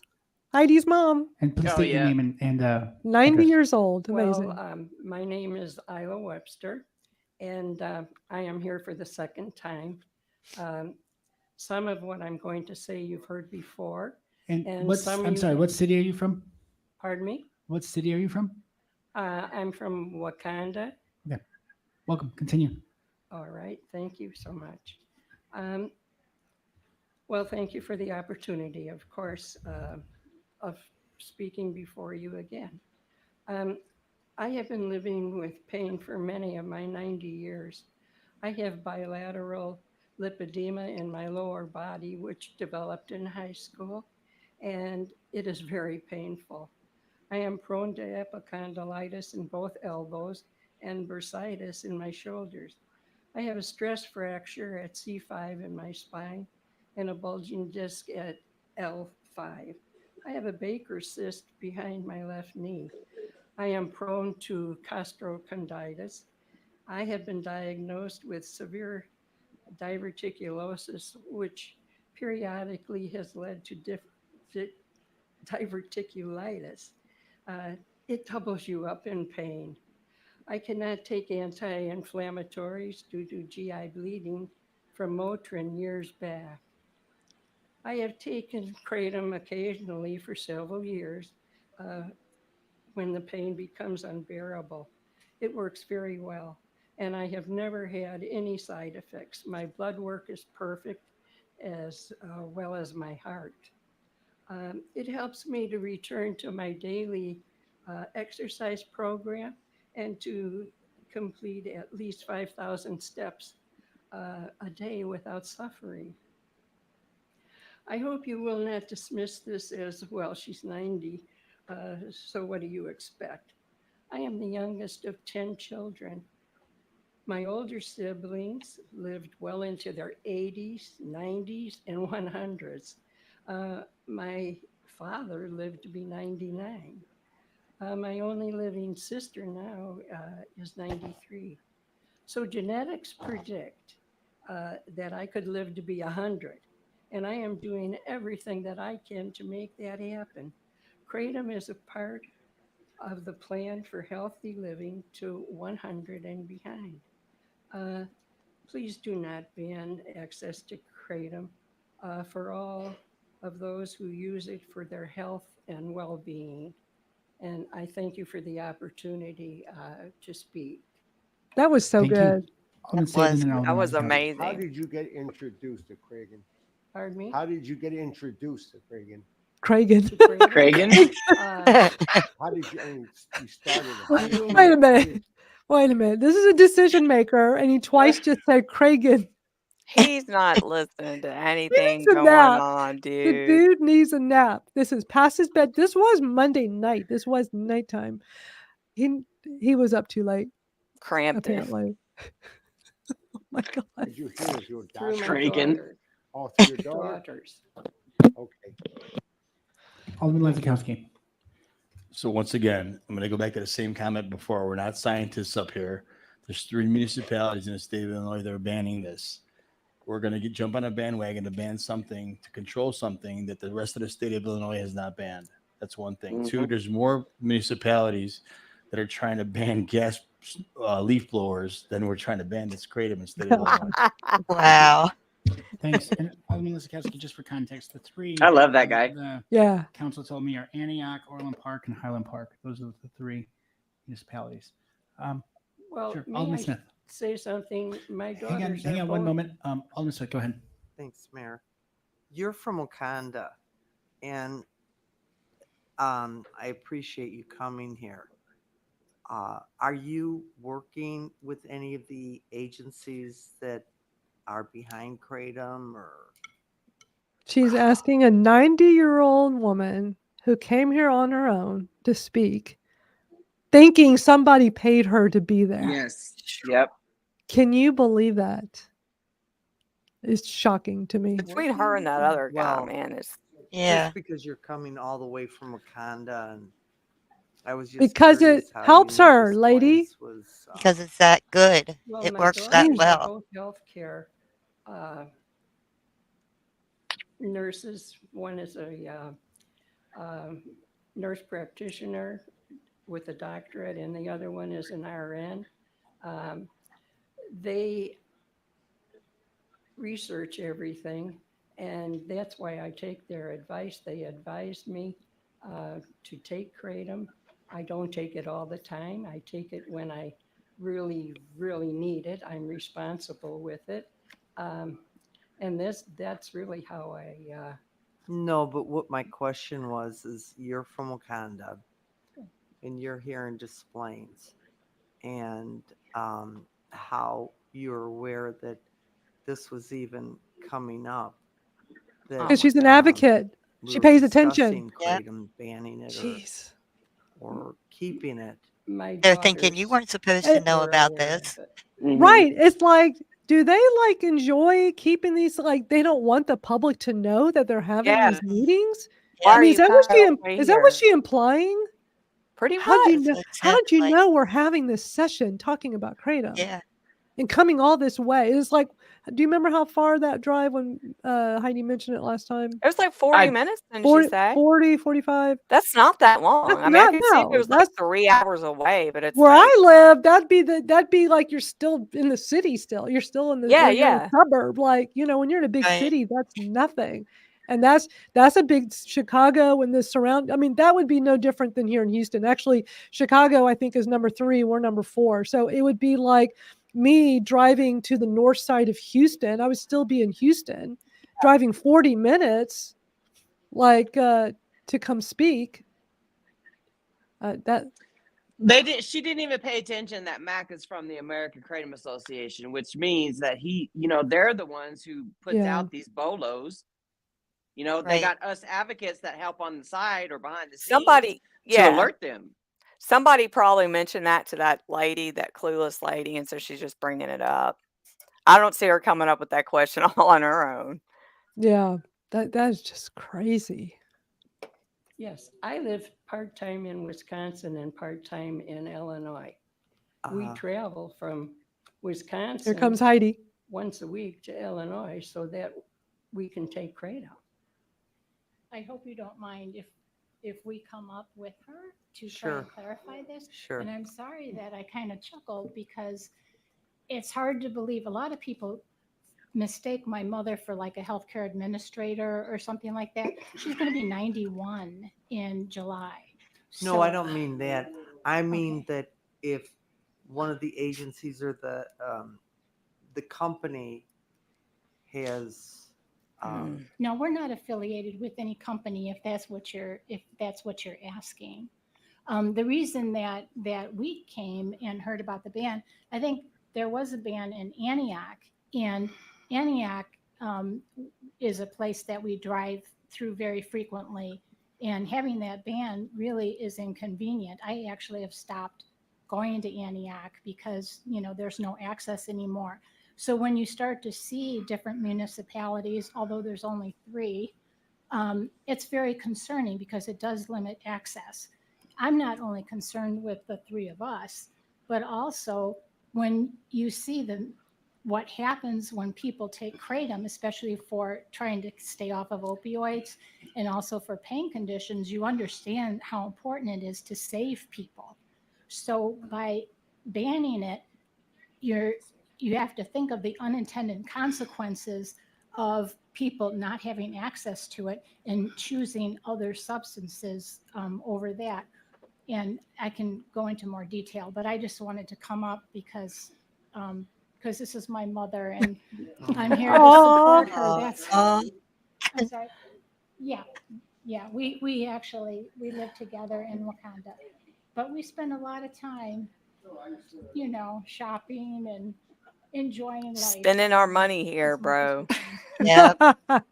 Yes. Good one, Jennifer. All right. Well, thank you very much. We appreciate it. Okay, are you going to go next?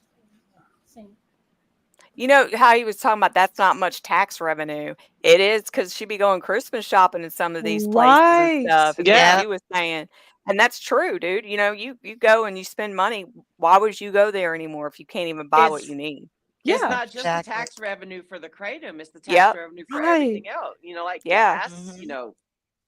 Just They- anything. Yes, they need to let Yep. that sink in. She made such a good point mentioning that about Antioch. It's like, well, we don't even go over there to shop anymore, Yeah. which was Mhm. a brilliant thing to say. Yep. So that little Antioch, Los beardo Was. Angeles. dude, him talking about, well, that's not much revenue to lose. And it's like, well, think about all the shopping revenue y'all gonna lose. Yeah. Mhm. Yeah. I still can't believe that councilwoman, that alderman woman, like going off on Heidi's mom like that. Yeah, Who sent you? somebody put that idea in her. Like I said, there ain't no way Damn. she came up with that question by herself. Not everybody who's an advocate has money involved in this. We Right. just have pure passion. Right. Yeah, that's how we are. We're just passionate Yes. and we share our story and help others eagerly because it's changed our lives. Nobody's paying us to do this. No. It's like, it's changed our lives in such a way, everybody should have the opportunity to learn. Everybody should Yeah. have the opportunity to freaking live Yep. life again without being, suffering every single day. Without Oh, thinking about that's, putting a gun in your mouth. yeah. Right. Exactly. Just, I don't know. It's like, dude, lady, do you not get it? Like, I don't know. She I just doesn't don't, get it. She doesn't get she it. doesn't And even know where she's at. and you still haven't seen the end. Yeah. It just gets worse with her. Okay. Yeah. Oh, It gets way past her bedtime pretty somebody soon. needs So to come get her and take her out for a little her nappy nap. her and the other dude, they both need a nap. They should not do nighttime sessions for this. All right, let's keep going. Oh, what's that, Misty? Oh no, I was gonna say they probably popped their sleeping pills early.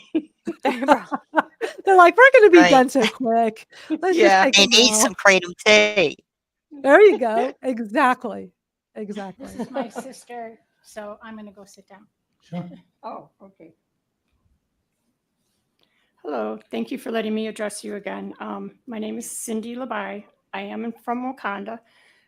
As my sister said, when we saw it come up that you were thinking of banning the sale of kratom, it concerned us because I know that we don't live in Des Plaines, but as cities start doing that, more and more will do it, and eventually, it's going to work its way. So that's our concern, and we don't want to stop it after 15 cities that don't really. We thought we could provide more information so that people who don't understand it or don't understand what it really does, that we could help to do that. So that's why we're here. I think I said my name's Cindy Labai. I've had careers: registered nurse, nursing director, life insurance underwriter, and officer of a major life insurance company. I stand here because I firmly believe that kratom safely relieves suffering for myself and millions of other people in all cities. I have fibromyalgia, and in 2004, I had a serious bicycle accident injuring my back, leaving me with chronic, severe pain. I started taking opioids, hydrocodone, at the time. The more active I am, the more opioid I needed. I've always taken the prescribed dose or less. With the opioid crisis, it became harder and harder to find a doctor who would prescribe the medicine for me. It did not matter that I could show that I only used it in a responsible way and never abused it. Fortunately, I found kratom. I imagine that. Please notice, if you have not heard this before, she just said, I did not abuse this when she was talking Yes. about her opioids. Because you'll see why very soon. Oh, no It is way. possible if I Oh, had yeah. not found kratom, it may have been me on the street trying to find hydrocodone, which could have been laced with fentanyl. I have been taking kratom for 2 years at least. It is as effective as the hydrocodone was for me in relieving my pain, and I have not needed to increase the kratom dose. I have had no side effects or adverse reactions. I do share your concerns about making sure that all kratom products are safe. There is a viable solution that we've talked about, the Kratom Consumer Protection Act. It specifically limits the percentage of 7-hydroxymetragenine, makes sure that the product is not contaminated, places age limits on sales, and demands proper labeling to include directions for safe and effective use by consumers, including a recommended serving size. For the life of me, I really do not understand why you are not leaning into this protection and using that rather than banning the sale. By banning the sale of kratom, you are doing a great injustice to millions of people. I realize you're just talking Des Plaines, but in the big picture, we are talking more. Millions of people who have been helped by it and improved their life significantly. The effect will be the opposite of what you intend. If people cannot obtain kratom legally, what will they do? They will go back to opioids, or they will get it from dealers who are adulterating, concentrating it to unsafe levels. You have to think about that side of this also. You will turn all the people who use kratom to get off opioids back to using opioids, which we know people die from. We know people die from opioids. People do not die from kratom. Unadulterated kratom, they do not die from.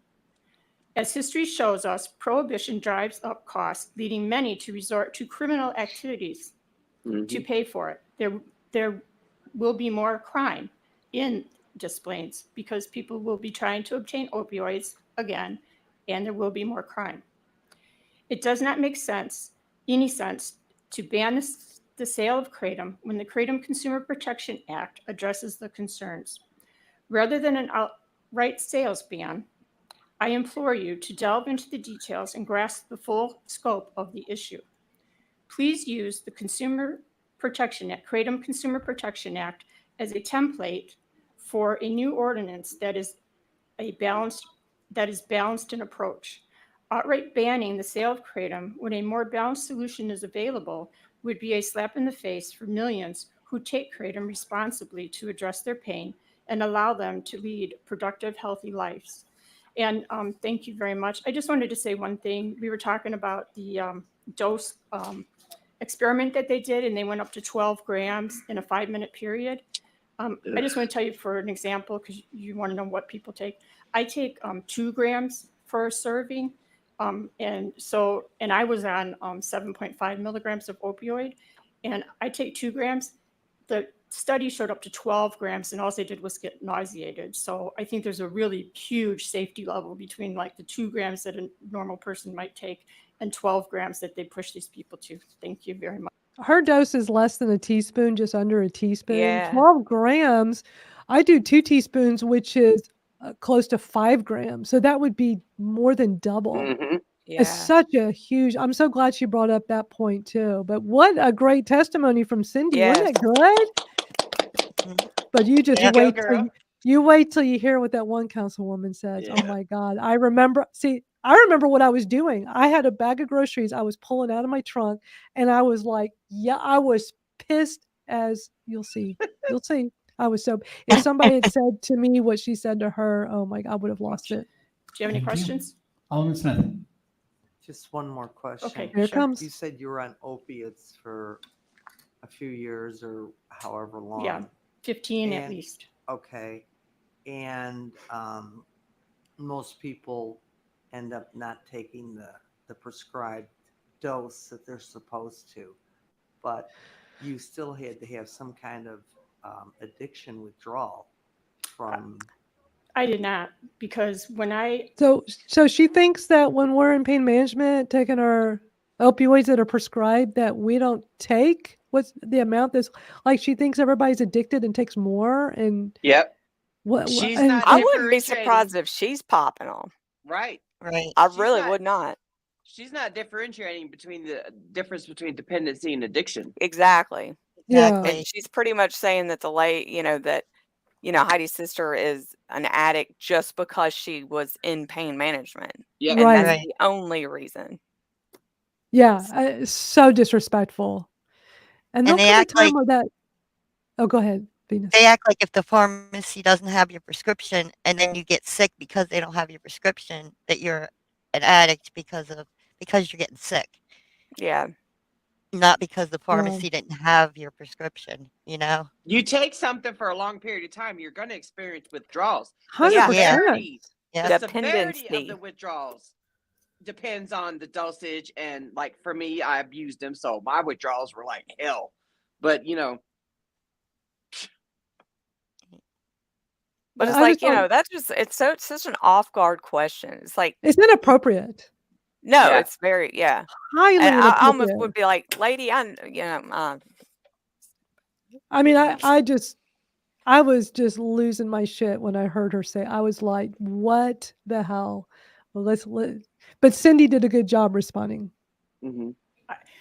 this is what they say is if you only take it for the pain and you don't take it just to take it, you will not have those kind of side effects. I took it straight.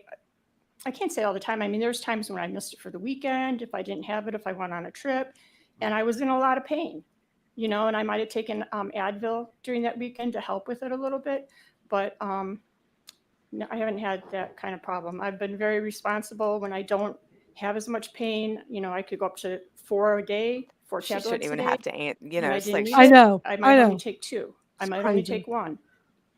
I might take none. But you're also saying that Kratom takes away, if there is somebody that, they have physical Mhm. withdrawals, that Kratom takes away that?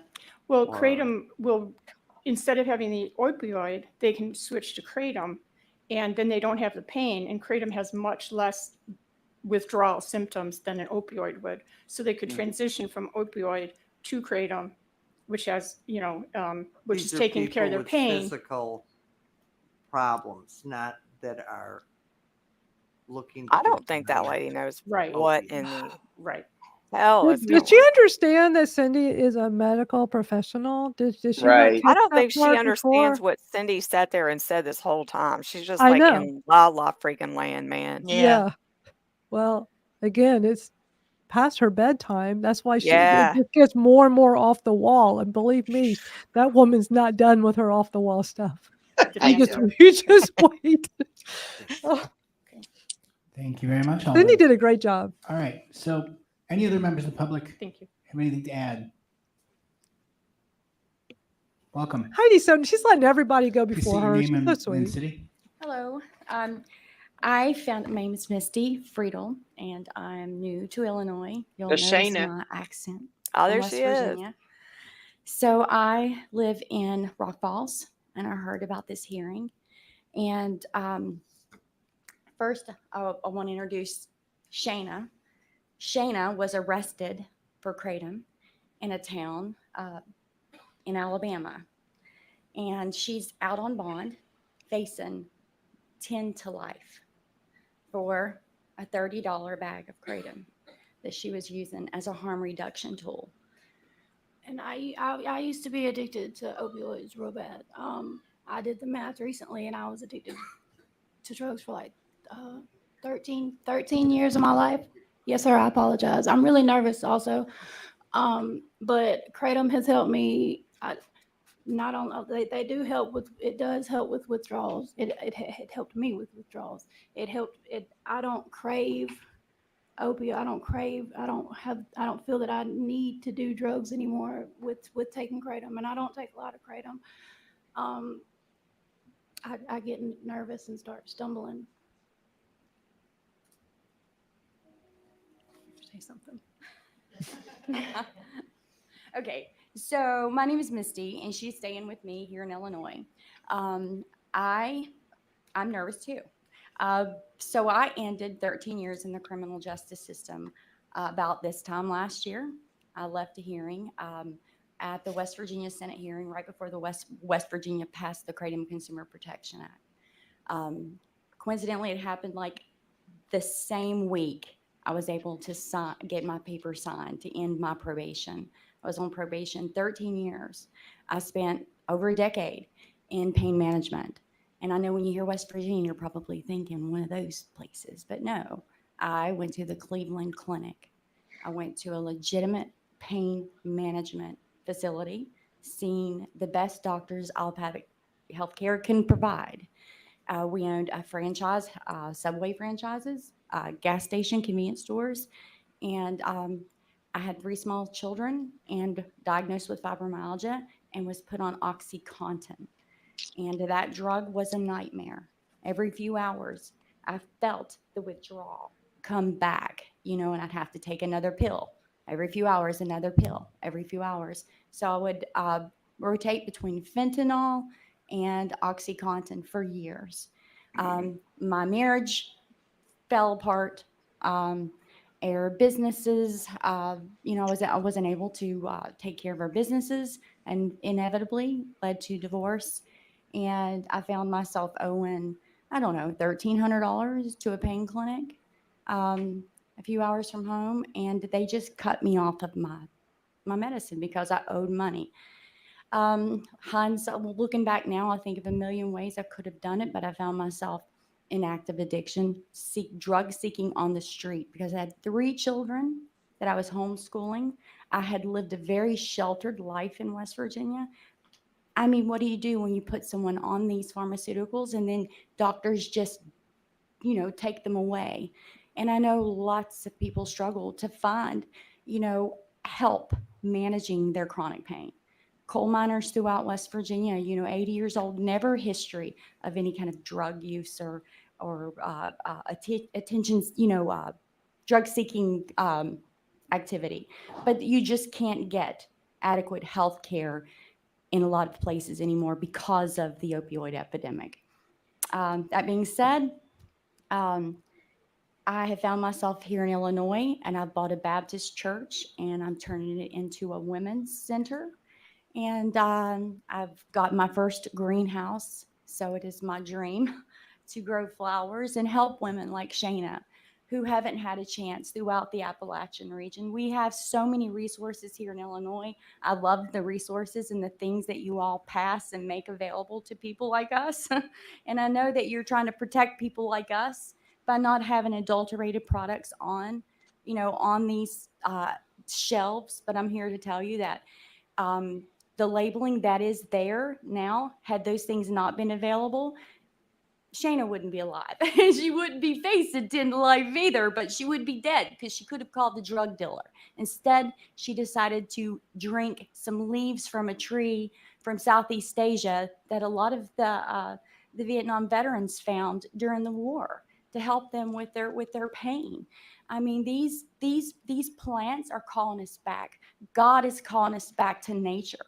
The men in white coats, the chemicals, the things that we have always relied on, they've not served us well. And the billions and billions of dollars that we push towards this problem, we don't see them getting any better. But these plants have an innate intelligence built within them that comes from above. And I'm not a religious person, I'm a spiritual person. I believe in plant medicine, and I appreciate it believe very in the much. right to choose. I'm afraid your time is up, but thank you Thank so you. much, and thank you. Thank you. Are there any other members of the public, or is that?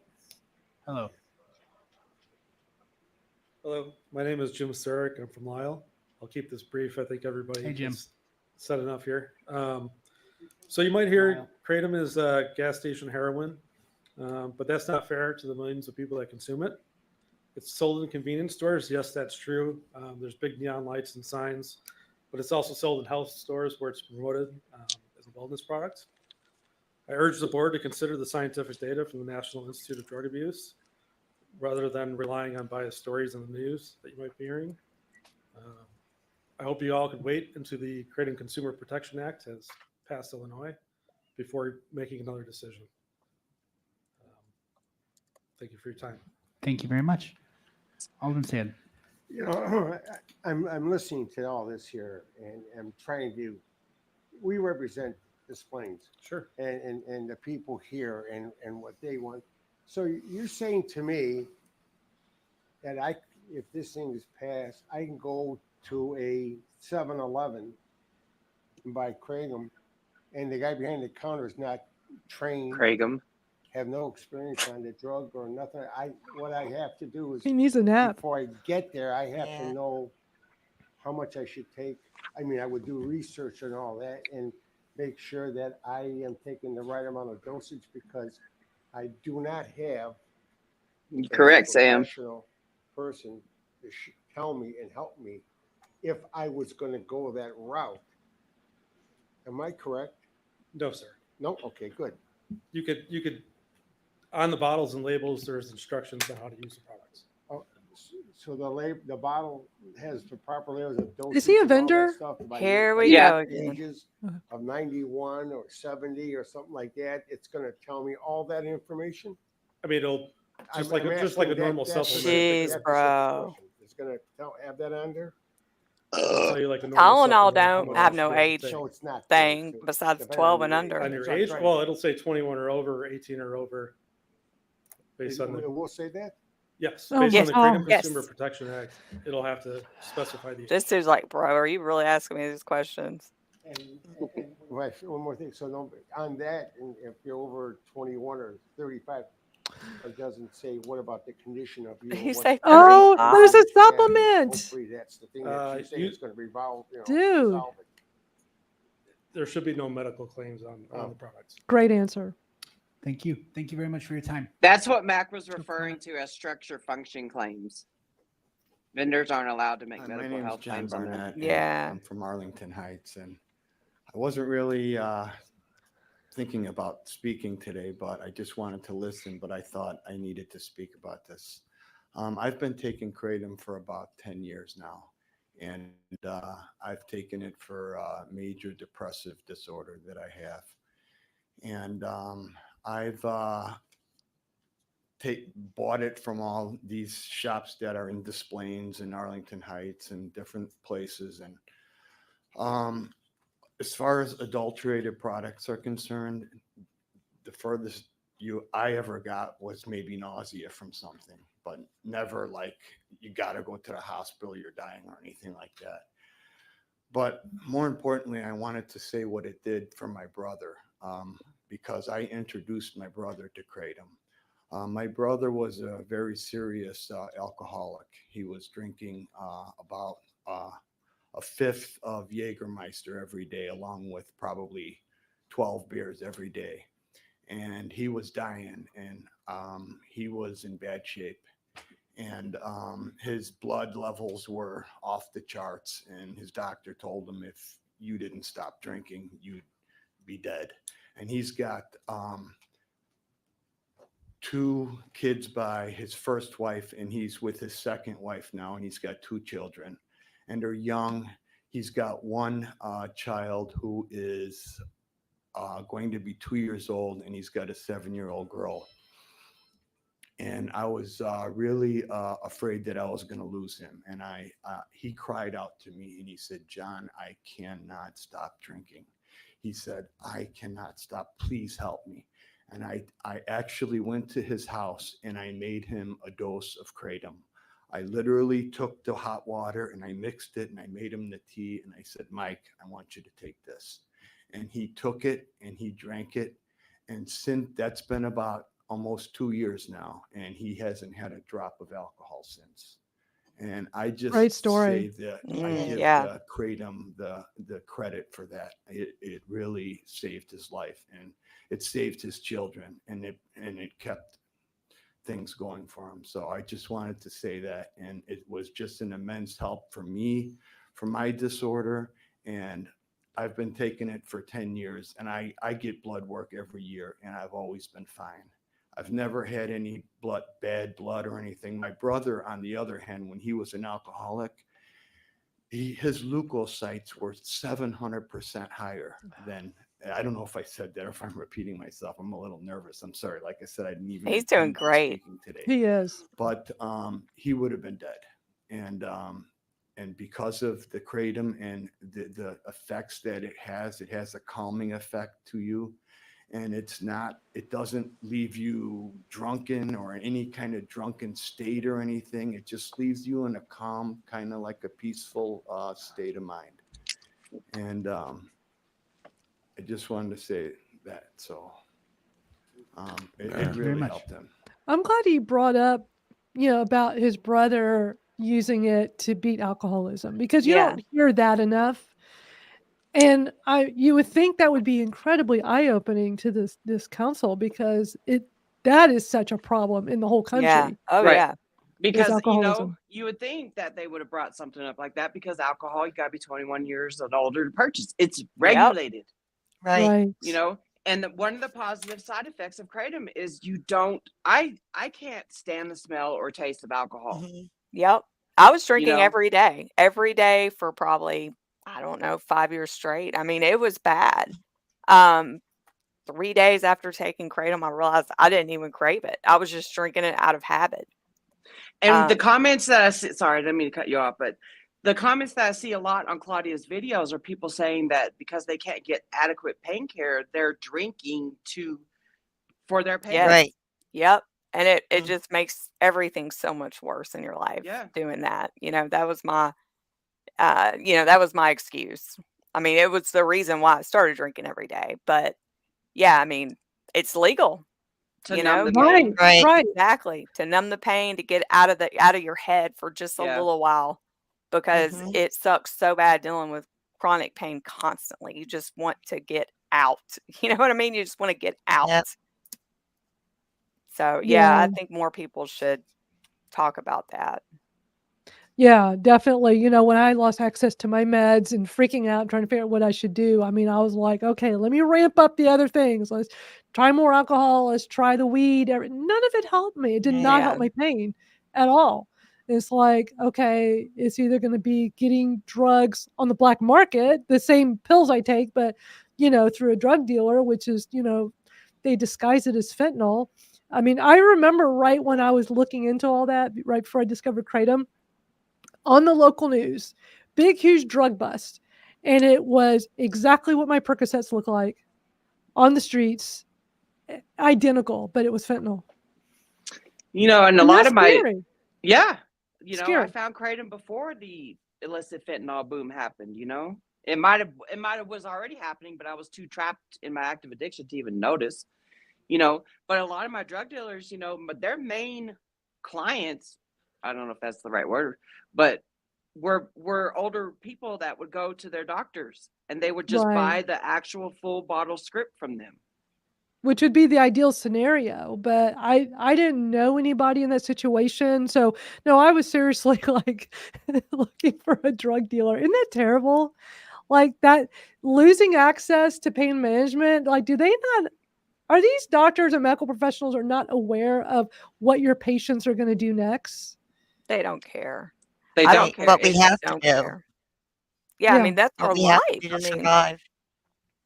just Go to ahead. live every day and just not suffer. I mean, it's suffering. Nobody should have to live like that, man. Yeah. Especially when you know that you don't have to be suffering. Yeah. You know what I Right. mean? You know that if they would just prescribe you this pill or that pill, or you had kratom, of course, you know, but back then it was the medicine, that you would be okay. So if you could just find that on the streets, but you can't, you know, you don't find that. They're So that's going why home and kratom's sleeping so like a life-saving. baby. Yeah. Yeah. Yeah. It's just crazy. Thank God for kratom. All right, let's finish Yeah. watching this. I thought this guy did an excellent job, and like he said, he wasn't even going to speak. I'm so glad he did. That was so well done. Alderman Wilson. Real quick, I just wanted to mention that the Chinese have been dealing with herbs and plants for over 2,000 years. I think there's something to it. I just wanted to mention that. Thanks. Thank you, Alderman. But thank you very much for your time. I appreciate That was it. a good Any point. other members Yeah. of the public? Because that is very true. Here comes Heidi, and Heidi's watching live in the comments. Thank you so much for your patience, for listening. My name is Heidi Sikora. I live in Wakanda, and I'm a retired nurse practitioner and healthcare executive. The last time I was here, I gave you a packet of science for the safety and efficacy of kratom. I hope Apparently that nobody read it. you were able to read it and understand the potential unintended consequences of banning it, because there are consequences of a ban. I know you said it's just a ban on sales. The problem is you're eliminating it for people who may benefit from it. I want you to understand what life is like for me without kratom. Imagine there's a 12-inch rubber band around your chest and mid-back. With every movement, that rubber band tightens, burns, and starts to radiate from the top of your head to your ankles. To prevent or stop that pain, I have limited choices. 1, I can live a totally sedentary life. 2, I can lay flat for hours or maybe days until the pain lessens. 3, I could take a narcotic, which has too many side effects, including increased falls and brain fog, or take kratom and enjoy life. The choice for me is obvious. I believe we really want the same things here. The best quality of life for everyone in our community, Des Plaines, the surrounding area, Illinois, with the lowest possible risk. A ban may lead people to more harmful substances, such as opioids or even suicide from lack of pain control. With the opioid crisis, that is a real concern.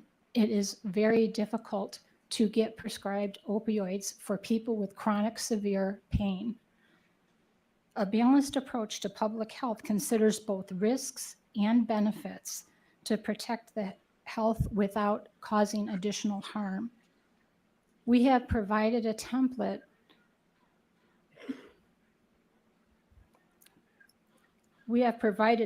for that solution with the Kratom Consumer Protection Act. Des Plaines can be a leader for the surrounding area by taking the Kratom Consumer Protection Act and putting it in an ordinance and passing it for Des Plaines. I think that's the ideal solution. Thank you very much. Thank you. Any other members of the public? All right, so we're going to vote on the motion to amend the ordinance first.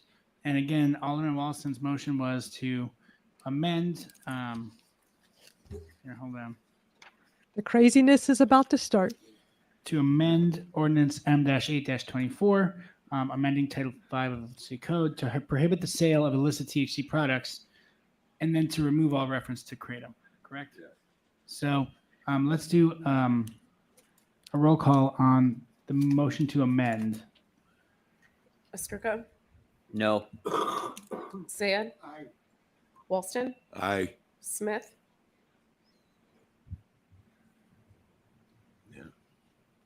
Aye. Chirowitz, No.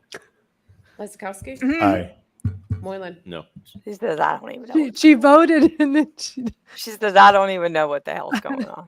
oh, that's just the beginning. And I clearly remember what I was doing at this point. So I'm already done with the shopping. I'm already putting all my stuff away. I'm now walking my dog. And I wanted, not at this part, but coming up, I just wanted to scream. I was like, I was oh my screaming at God. my phone. Yeah, I wish I could have, but I was outdoors. It would have been weird. I'm glad. I'm Okay, glad we didn't watch this 4-3. live. So the motion to amend is adopted. So now let's have a roll call on the passage of ordinance M-8-24 as amended. Zed, Walston, Aye. Smith, Can I ask the mayor? Sure. What the vote was? It was 4 to amend, 3 to not amend. No, I know that. But to amend, It took out the ban on Kratom. To amend is to remove Kratom from the ban. Oh my God. So right now, Exactly. what we're voting on right now is not I- ban Kratom. Right. So the and amendment is that this Alderman ban until it becomes Wow. the FDA approves it? Oh my God. Oh my So, but to be gosh. clear, what the amendment did was it prevented the ban That they already of voted Kratom. on. So the Kratom ban was in the original ordinance, and so when the 4 aldermen voted to adopt the amendment offered by Mr. Walston, it took Kratom off, so Kratom's not banned. Does that make sense? Yeah, and I voted no. You voted yes. I vote no. Okay, so She needs we're a voting on final nap. passage. Okay, so we're voting on the amended still. Oh my Because God. I mean, if you want, Let's just stop for a moment. These are people that are making decisions for their entire community. She's having to ask the other people what's going on. Right. That's She just doesn't sad. understand. She doesn't understand what she's doing. So she got voted into that position. Yeah. Yeah. Yeah. People voted her in to represent them in the community for this I gotta city take a council. potty break. Be back. These would be I've the already been on district 3. ones, right? The district representatives. I know they're councilmen, but I'd imagine it's like this. Like, I'm in Houston. Chicago's 3rd largest city. I'm in the 4th largest, so I'm sure we're very similar with that. We have all the different council members. They call them aldermans there, and for different parts of town that all come Yeah. together for the city as a whole. So I imagine they come from different parts of the city. So they're voted in. People voted her in, and she doesn't even understand what she's voting on, and she's extremely confused. And the first vote was because they talked about, well, why don't we break this up and not include Kratom with the THC part of the ban? Let's have it separate. So that first vote was to separate that. Do you want to vote to remove that right. out of that ordinance? And she voted yes. But now she's backtracking after the vote was done. Like she She's doesn't trying to take it understand. back. Yeah, Yeah. because Yeah. she thought that was to ban it. Yeah. I'm walking my dog. It's dark out. It's nighttime. This is nighttime when this is going. I mean, I know we're all in different parts of the country, but for me, it was dark. So it had to have been like 9 or 9:30 at night. And I was like, I wanted to scream so loud. She's like that old lady. I'm sorry, I was thinking about this in the bathroom. She's like that old lady from Christmas Vacation, the one that's like, play ball at the end of saying grace or whatever. Yeah, I'm talking about. She has no idea where she's at or what she's doing. Right? Wraps her cat up in the Jello and stuff. It's like, dude, this lady has no idea. Yeah. Kelly says, I'm going to start going to random public meetings just for entertainment. Don't need the movies anymore. Yeah. No Yeah. kidding. I mean, what a joke that that these people are making decisions for the community. How many people in that community even knew this was going on? Like maybe 1% or 0.5%. Like who Yeah. even knows? And then that same woman questions Heidi's mom. Did somebody Yeah. pay you to be here? Yeah. Questioning a 90-year-old woman that just wants to come and say, I consume Kratom and it's helping me, like to question her. And then just asking how she voted and what it meant, like, oh man, that's scary. It's scary. Yeah. Yeah. Well, they keep going because the confusion is not short-lived. If she wanted to revisit, could you revisit the? She said I'm lost. Okay, so we're voting on the amended. Alderman Chowitz, it's you, I think. For clarity, can we have a clarity on Alderman Smith's vote on this roll call? Yeah. I thought you just said you were voting no. Is that correct? Yes, that's what she said. Let her vote for herself. Yeah, let her vote for herself. What she wants to do. I'm saying what she said. I'm not telling her what to do. Oh man. No, I'm just. Oh my Mike's God. gonna break out. Oh my God. Banning Kratom then? No. Okay. No. Listen, that was the original ordinance, but that's not the ordinance that you're voting on right now. You all changed the ordinance to remove Kratom, so Kratom is not being banned. So it's just the THC. So it's just what you're voting on right now is banning unregulated THC, but it's not banning Kratom. Does that make sense? That poor mayor. I don't think I even understand. I'm sorry. Yeah. So we voted to Wow. take Kratom off. Yes. So it's off. Correct. So now we're Oh my voting God. let it stay off. Yes. Now you're passing the ordinance. Voting on the ordinance without Kratom.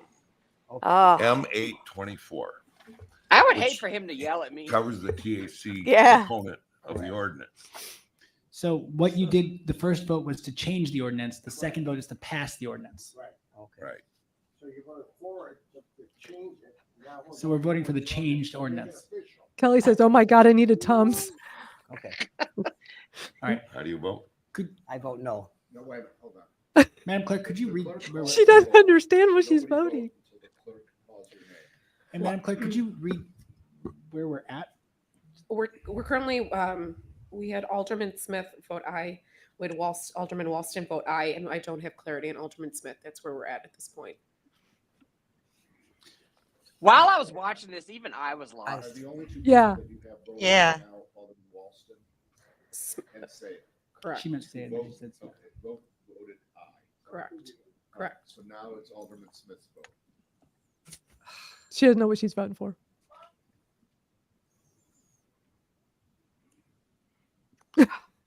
God. The silence is deafening. Yes. I really still don't understand what it is. But, Oh my Oh man. this is like the flip of a coin. I mean, A toss of the coin. People's Wow. lives. I'm banning. That's how she Wow. considers their lives. Period. No, we're not touching. Kratom is not in the ordinance at all right now. So all that we're voting on is banning unregulated THC products. Say. Okay, aye. Yes. Jeez. Chairwood, She understands that. Wiskowski, Aye. Moylan, Aye. Skirka. Aye. All right, motion carries. We're moving along to new business. So They're done. They- They're done. Hallelujah. they- They're done. they essentially just took Kratom off of the ordinance that was initially in there. That's what they did. So it's still a win. We And they, still yes, won. it is so win. Yeah. And they talked about that quite a bit in the beginning. The mayor's like, well, then we should Yeah. separate these two. Like was she sleeping during that part? She Because- was talking to that other guy in the blue, whatever suit. Yeah. They was all just, I don't think half of those people were even paying attention, honestly. I don't think they were even Yeah. paying attention. Yeah. Which is pathetic. Yeah. Absolutely pathetic this is how that town's local government is conducting business. If I lived in that city, I would be so upset that this is how they're doing. It makes me now want to go pay attention to my city Yeah. politics and how they're doing it. It makes you want to go to those council meetings and pay attention because you just don't realize they're making decisions at every one of those meetings that can affect me as a citizen of that city. Yeah. based And on just like her, people. yeah, and just like her bringing up, why are you here? It's like, we all have the right to be at those meetings. It doesn't 100%. matter. Like if it's 40 minutes away or 3 hours away, we still Yeah, have what a does right that to be matter? there. What does that matter at all? That's just that. I don't understand how that woman got voted in.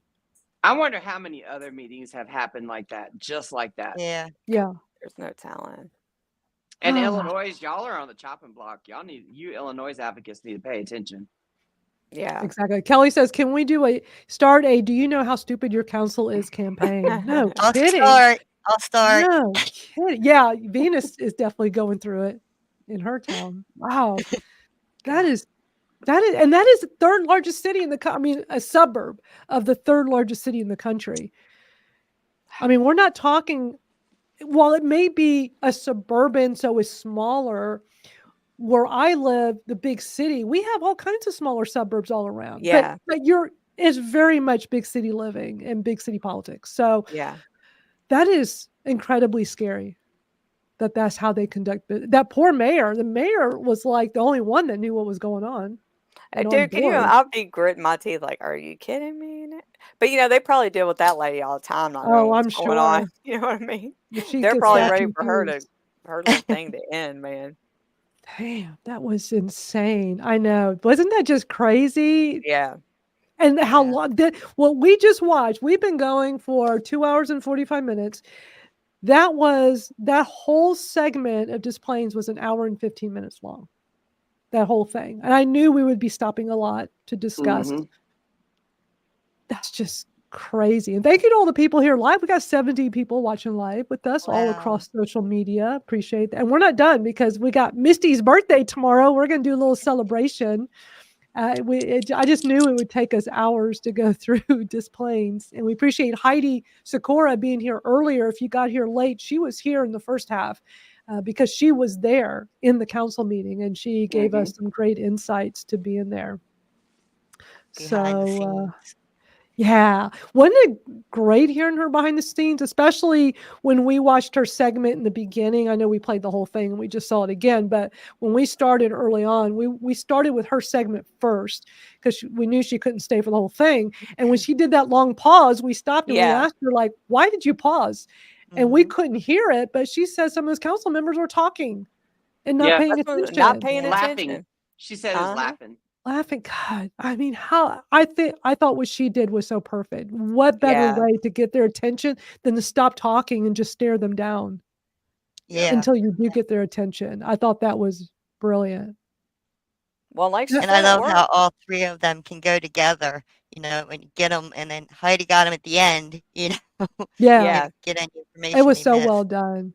Those were some of the best testimonies we've seen in one of these. Everybody was so great, so articulate, making great points. Everybody made great points in that one. I was And super for those impressed. of you that don't know, Shayna Brown was arrested in April 2023 for legally purchasing kratom in Florida and accidentally crossed over the invisible state line into Alabama.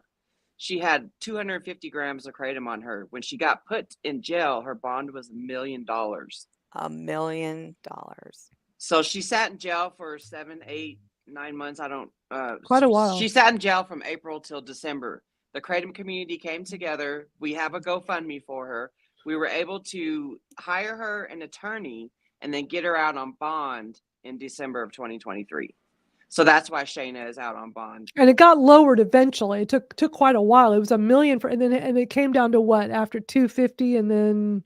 Yeah, it went to $1 million. It was $1 million. Then it went to 250,000, and then it got lowered to 75,000. 75, yeah. So we were able to get her out through fundraising. Which Misty, you were so instrumental in that, which was amazing. Yeah, you killed it at the fundraising. Yeah, thing, man. raising You really did. 30,000. Did You y'all guys hit helped too.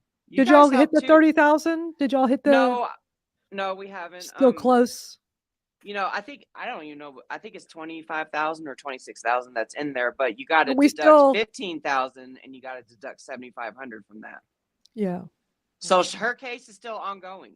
Yeah. She's not done. Where do y'all know where she's at with it? Like how much more is left when there's the next hearing?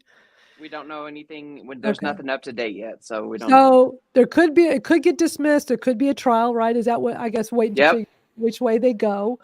She is in a state where is considered Schedule 1, the same as heroin and fentanyl. Mm-hmm. Is how they consider kratom powder. And she could face 10 years to life. Yep. That Which is what is she's facing. scary. It's scary. Yeah, because I mean, y'all don't see it being dismissed, do y'all? Is there optimism that it could get dismissed, or most likely not because it is banned there? Don't know. It's hard to say. It's so hard to say. Yeah, it's just insane. Like to know that there are some states, some cities, like what Des Plaines is trying to. I mean, Des Plaines is just trying to ban the sale, but there are towns and counties and parishes around the U.S. where they have not only banned the sale, but banned the possession. Like Louisiana has a Yeah. variety of places now where most people probably don't even know. You could be driving through one of those parishes in Louisiana right now, and if they pull you over and find kratom in your car, you could go to jail. Mm-hmm. Yeah. Yep. Yeah. That's crazy. I mean, when I go visit my mom that lives 30 minutes away, I'm going into Arkansas, and it's banned in Arkansas. That's just got to And be so- scary. Oh, it's because it's awful. like, do I or don't I? And you take it for your chronic pain, which Yeah. is severe. And then you look Going to at visit Heidi. my mom. You look at you know? Heidi, her mom and her sister, and like they go back and forth between Wisconsin and Illinois. Oh man, that's It's crazy. not fair. It's not It's fair. not. It's Why- not. It's not. Why Not at all. it's like Heidi and her family has to pick the days that she wants to be pain free. Yeah. Right. Right. And here we are, we have the luxury of waking up every day and just nonchalantly tossing, washing our kratom or slamming it back, Yeah. whatever. We got pounds of it in our cabinets. Yeah. Pounds Yeah. for sure. Lots of it. It's Yeah. just sad to think about how many people suffer. Yeah. And Yeah. because my latest TikTok has gone viral and I think it's at 15,000 views since yesterday, a couple of people have said, I live in Arkansas, I live in Alabama, like I live in Wisconsin, I live in a state where it's banned. And I feel so bad for them. Yeah. That they are in that situation, that they see me talking so positively about a plant that's been life-changing for my chronic pain, and they wish that they could access it as well. And I just always point out to them that we have great advocates in your state that are working hard to try to get it reversed, and that it's all due to misinformation with the government of your state, because that's what it all boils down to. They all could have reversed it. They all should have by now. Yeah, you would Yeah. think. But at least Should it's be an only automatic 5. reversal. At least it's only 5. It's not like, a That's lot. still a lot of people. It's still it's a lot of people. Yeah. It's a lot of people for sure. But it's just a reminder for anybody that consumes kratom is to stay on top of this. Join the American Kratom Association just to get their newsletter. You don't have to donate. If you don't have money to donate to them, that's not, just get on their email list. You'll Yeah. always be made aware of what's going on around the country with bans and the sessions like what we just watched in Chicago, in Des Plaines. They keep us updated on all of that, which is so Mhm. important to be aware. A man's life has literally been taken away from us in Arkansas because of his kratom Yeah. consumption. And that his name is Marshall Price. Yeah. He did get sentenced to 10 years. And then 3 weeks later, he was murdered in Greene County Jail, Arkansas, for Yeah. saving his own life with the Yeah. plant. And if anybody wants to learn more about Marshall's story, Newsweek magazine did a huge 2-part story. It is phenomenal. You can just Google, right? Just Google Marshall Price Yeah. Newsweek and Yeah. find it. So Trigger warning if you helpful. watch the jail footage. that's Yeah, in it's the- hard. Yeah, they do have the jail footage. It is hard to watch, but he did not deserve to go to jail, to get convicted of 10 years, and did not deserve to die. All of that happened to him should have never happened to him. Yeah. Shouldn't happen to anybody, any of us. And it could happen to any of us. And that's why it's important to advocate. Some people have been getting on my viral video commenting, well, it's just going to get banned. They're just going to ban it. And I'm like, be an advocate, be loud and proud. We're making a difference. I don't know why people are so negative. It's I've had people ridiculous. comment that before, saying that you're being too loud and proud about it, that because you're doing that, it's gonna get banned. Yeah. Like, you know what? I'm gonna leave my footprint in the cement. I'm not gonna leave my footprint in the sand and let it wash away. Yeah. Yeah. Absolutely. Absolutely. Well, let's do a little celebration of your birthday coming up tomorrow. 40. Show everybody your shirt. It's so cute. 45 and Up still and alive. still alive. Yep. I love She that. also, Yeah, I love that Yeah. tie dye. I love that she tie dyes all the tie dye. And showing those videos of her making tie dye is so Yeah, cool. I so they're know. all uniquely made by her. Yeah. But And she you're going to got me open some something, others. right? Yeah, she got, because I got my box yesterday, and so I was like, oh, Yeah, I she told my wanted you to daughter- open it because when she got here earlier, she's like, did she already open the box? Yeah, so I had my daughter, because she wanted me to wear my birthday shirt on this live, but she did not want me to see what else was in the bag. So I had my daughter Let's open see it. what all you got. Okay, so I got this so far. Yay. Nice. We're so full of color, I tell you what. These cute little tie-dye tissues. Cute. Okay, so let me see. So a Respect the Plant tank top. Nice. Oh, cute. I like that. I love my tank top. Yeah, tank top season. I got to get me a tank top. Yes. Okay.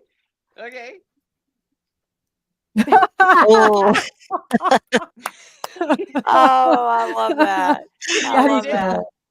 It says, got the finger and then the misinformation on Kratom. I love that. I love it. Got those That is nails, so too. good. Great job, Carrie. Is she still here? I don't know if she's still here or not. Yeah, she's here. She did a comment a few minutes ago. We make merch to help advocate. Definitely not to get rich. She made me some hair ties. Nice. Oh. These look. Okay. Hold on. I'm going to have to open this up. These are so cute. So it is a leaf necklace. Oh, let's see.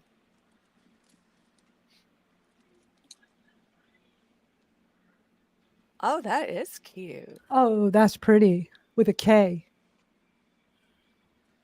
That is cute. That's nice. And then she's got let's see. She put all these little jewelries together. I didn't even know you was gonna do nothing like that, Carrie. I love that, and I love that idea because you always had like the pot leaf. Yeah.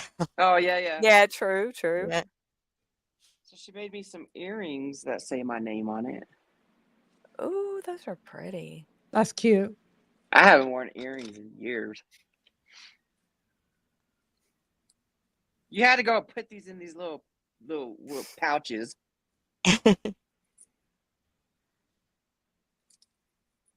Okay, so is it? So this must just be a bracelet or an ankle bracelet. I don't know. What does it say? Oh, it says Kratom. Nice.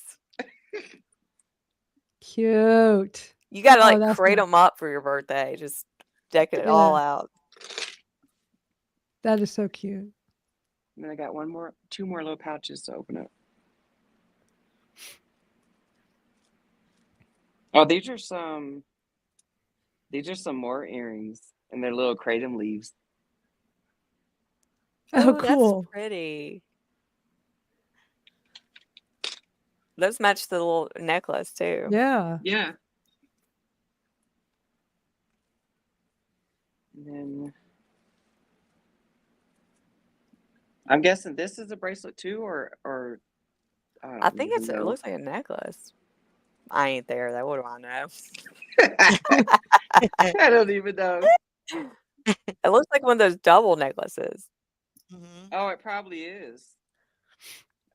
I didn't even know they made double necklaces. It's all tangled up, so I'll have to deal with that later. And then I got, let's see.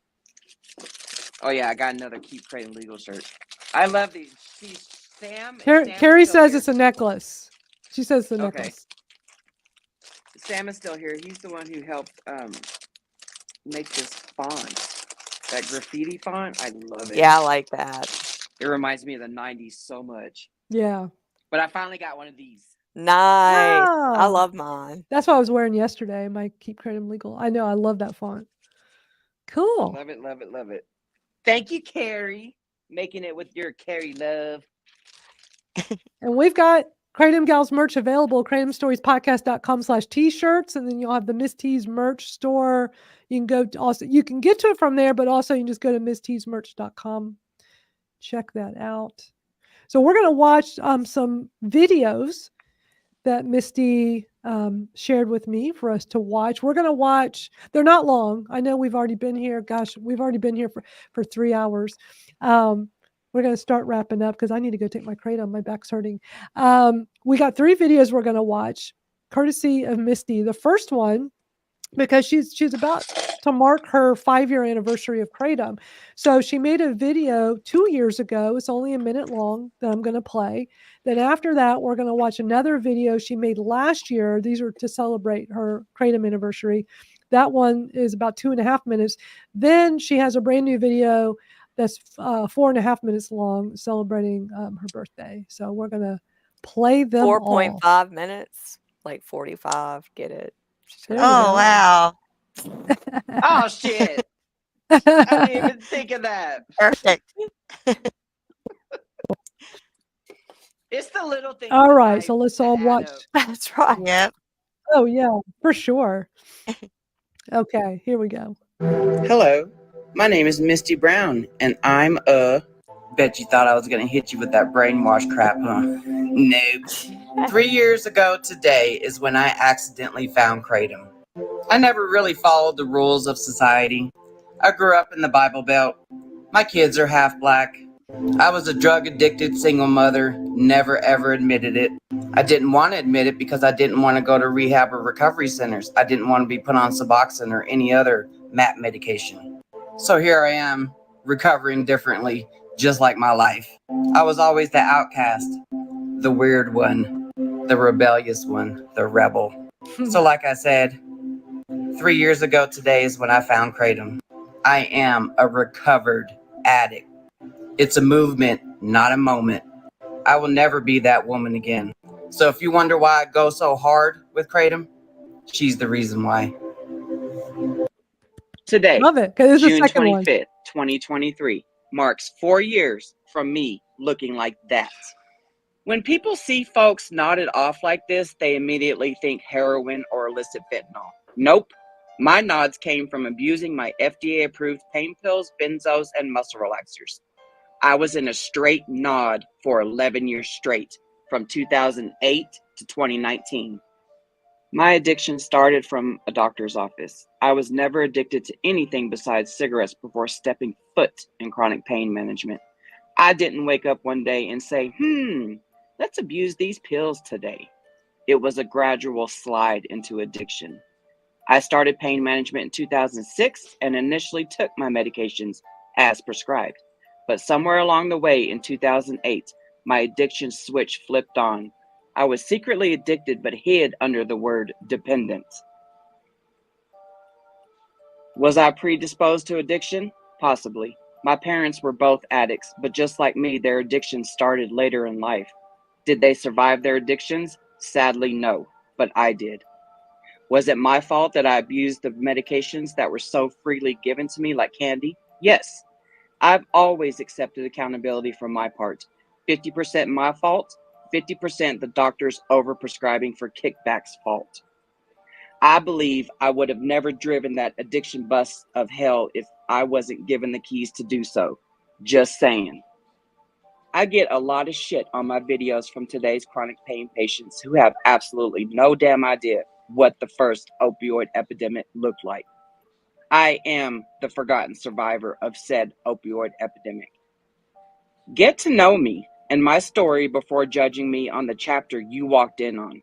Be grateful and thankful you wasn't prescribed pills during that time, or else your story could have looked a lot like mine.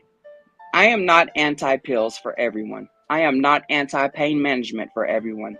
I am not anti-FDA for everything. It's just a chapter in my life that I've closed the book on because I found Kratom 4 years ago.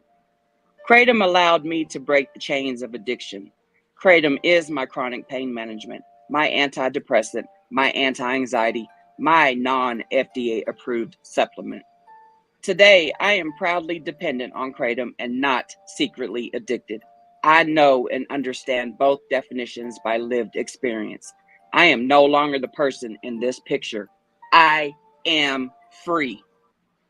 Okay, I'm going to do Well a done, story Misty. behind the picture for our Kratom Gals live stream that we're going to have on Saturday, May 11th, because my birthday is May 12th, which is also Mother's Day.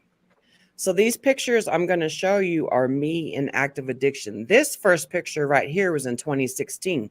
I don't remember why I took the picture. I do remember that I had like a day old makeup or 2 days old makeup. I used to always sleep in my makeup in active addiction. This picture right here was also in 2016. I don't remember what I was doing other than when I was in active addiction and I'd get high on my pills, I would sit there and I would do ungodly looking makeup and think I looked sexy. Also in 2016, don't remember why I took the picture either. I don't quite remember the year on this one, but when I look at my eyes in this picture, I can see the pain in my eyes. You know, and I was super skinny. I was like 140, 150 pounds in active addiction. Not the entire 11 years. My weight would go up and down, but in my worst, I was just super skinny. I was walking death. This picture right here, I remember I was taking it and sending it to some random dude, you know. You can see my little pill box, my little lock box that's over there on the bottom right corner. Ugh. And there goes the makeup again.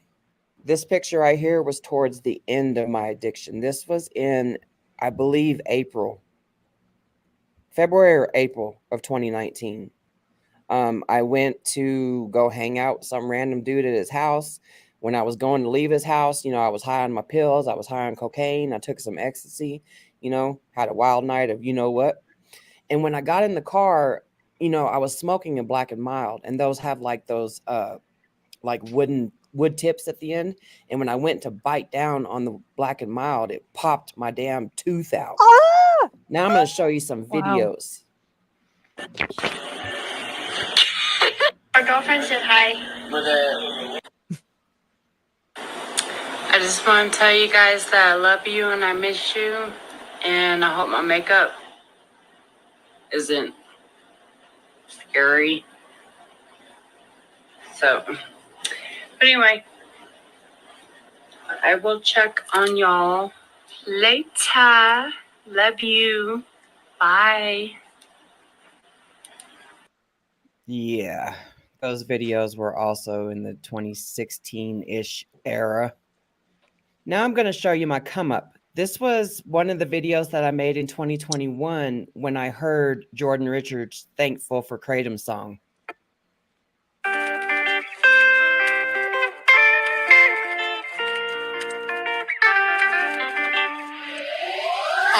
I'ma spit a little story, I'ma keep it brief. My life is so insane, but it changed with just a leaf. It made me feel complete. I never thought I would. Used to be that person that's rehearsing till percent he's good. I felt misunderstood. To feel good, I will pop pills. I'm not fronting. Popping 20 Norcos, that was nothing. Took too many, it was plenty. Couldn't handle it. Mama, she was crushed when I was rushed away by ambulance. Feeling so pathetic, man. I can barely stand it all. Surrounded by paramedics, so I told them about the tramadol. How many I took. Their looks were so embarrassing. But I had to go, my liver burning like some kerosene. Right now, God, I'm thankful for Kratom. So happy that you made it. Tell you right now, never back down. Let's just band together and let nobody take it. Right now, God, I'm thankful for Kratom. So happy. Don't never let anybody tell you that you cannot recover with plants from active addiction. I am now a recovered addict because I found Kratom June 25th, 2019. And now I'll be 45 and staying alive because of Kratom.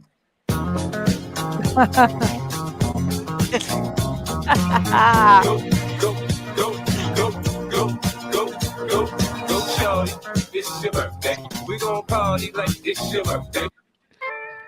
Oh, hold on. I had this set right after. That was so good, Misty. You It did a great was. job. You did a great job on that. I had so many videos, and I was like, "Oh, I'm just overstimulating myself, so I'll just try to keep it simple."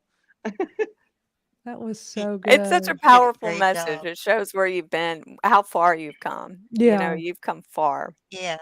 Way far, you know. And I've gotten hate comments before of people saying, "Oh, I don't notice the difference except you got fat." I'm like, well, I ain't out there chasing drugs anymore, so I got money to eat. Right. Thank you, Carrie. Yeah, Carrie was in my life during my active addiction. You know, I mean, she lived in a different state, stuff like that. But whenever we'd be on the phone, you know, she could not understand me. And like that video you guys heard me talking in, my kids were out visiting their dad for their summer vacation or something like that. But I was trying hard to enunciate my words.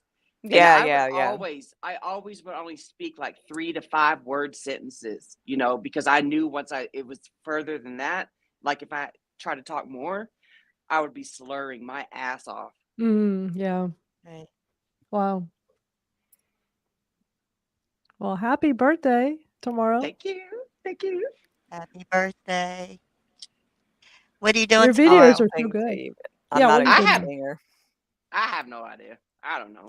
I know my kids got something planned. Right. What? I don't know.